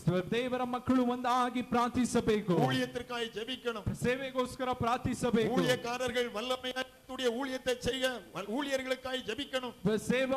ಸೇವಕರು ಬಲವಾಗಿ ದೇವರ ಸೇವೆಯನ್ನು ಮಾಡುವುದಕ್ಕೋಸ್ಕರ ಪ್ರಾರ್ಥಿಸಬೇಕು. ஊழியர்கள் உங்களுடைய நன்மைக்காய் ஜெபிக்கிறவர்களாய் இருக்கிறபடியால், ಸೇವಕರು ನಿಮ್ಮ ಹಿತಕ್ಕೋಸ್ಕರ ಪ್ರಾರ್ಥಿಸುವ ರೀತಿಯಲ್ಲಿ, ஊழியர்கள் உங்களுக்கு ஆசீர்வாதமாய் இருக்கும்படி, ದೇವ ಸೇವಕರು ನಿಮಗೆ ಆಶೀರ್ವಾದವಾಗಿ ಇರುವುದಕ್ಕೋಸ್ಕರ, ஊழியர்களை கொண்டு ஒரு பெரிய எழுப்புதலை இந்த பகுதியிலே தேவன் கட்டளையிடும்படியாய், ಈ ಸೇವಕರ ಮೂಲಕ ಈ ಪಟ್ಟಣದಲ್ಲಿ ಒಂದು ದೊಡ್ಡ ಅಭಿವೃದ್ಧಿಯನ್ನು ದೇವರು ಉಂಟು ಮಾಡುವುದಕ್ಕಾಗಿ, ஊழியர்களை கொண்டு ஊழியம் கட்டி எழுப்பப்படும்படியாய், ಈ ಸೇವೆಯ ಮೂಲಕ, ಈ ಸೇವಕರ ಮೂಲಕ ಈ ಸೇವೆ ಕಟ್ಟಿ ಎಬ್ಬಿಸಲ್ಪಡುವುದಕ್ಕೋಸ್ಕರ ஊழியர்களுக்காய் ஜெபிக்கணும். ನೀವು ಸೇವಕರಿಗೋಸ್ಕರ ಪ್ರಾರ್ಥಿಸಬೇಕು. சபைக்காய் ஜெபிக்கணும். ಸಭೆಗೋಸ್ಕರ ಪ್ರಾರ್ಥಿಸಬೇಕು. விசுவாசிகளை யார் யார் பட்டிருக்கிறார்களோ அவர்களுக்காய் ஜெபிக்கணும். ವಿಶ್ವಾಸಿಗಳಲ್ಲಿ ಯಾರು ಬಲಹೀನಪಟ್ಟಿದ್ದಾರೋ ಅವರಿಗೋಸ್ಕರ ಪ್ರಾರ್ಥಿಸಬೇಕು. ಯೆರೂಸಲೇಮೈ நேசிக்கிறவர்கள் ಯೆರೂಸಲೇಮನ್ನು ಪ್ರೀತಿಸುವವರು ಸುಯಿತಿರುತ್ತಾರೆ. ಅವರು ಸೌಭಾಗ್ಯ ಉಳ್ಳವರಾಗಿರುತ್ತಾರೆ.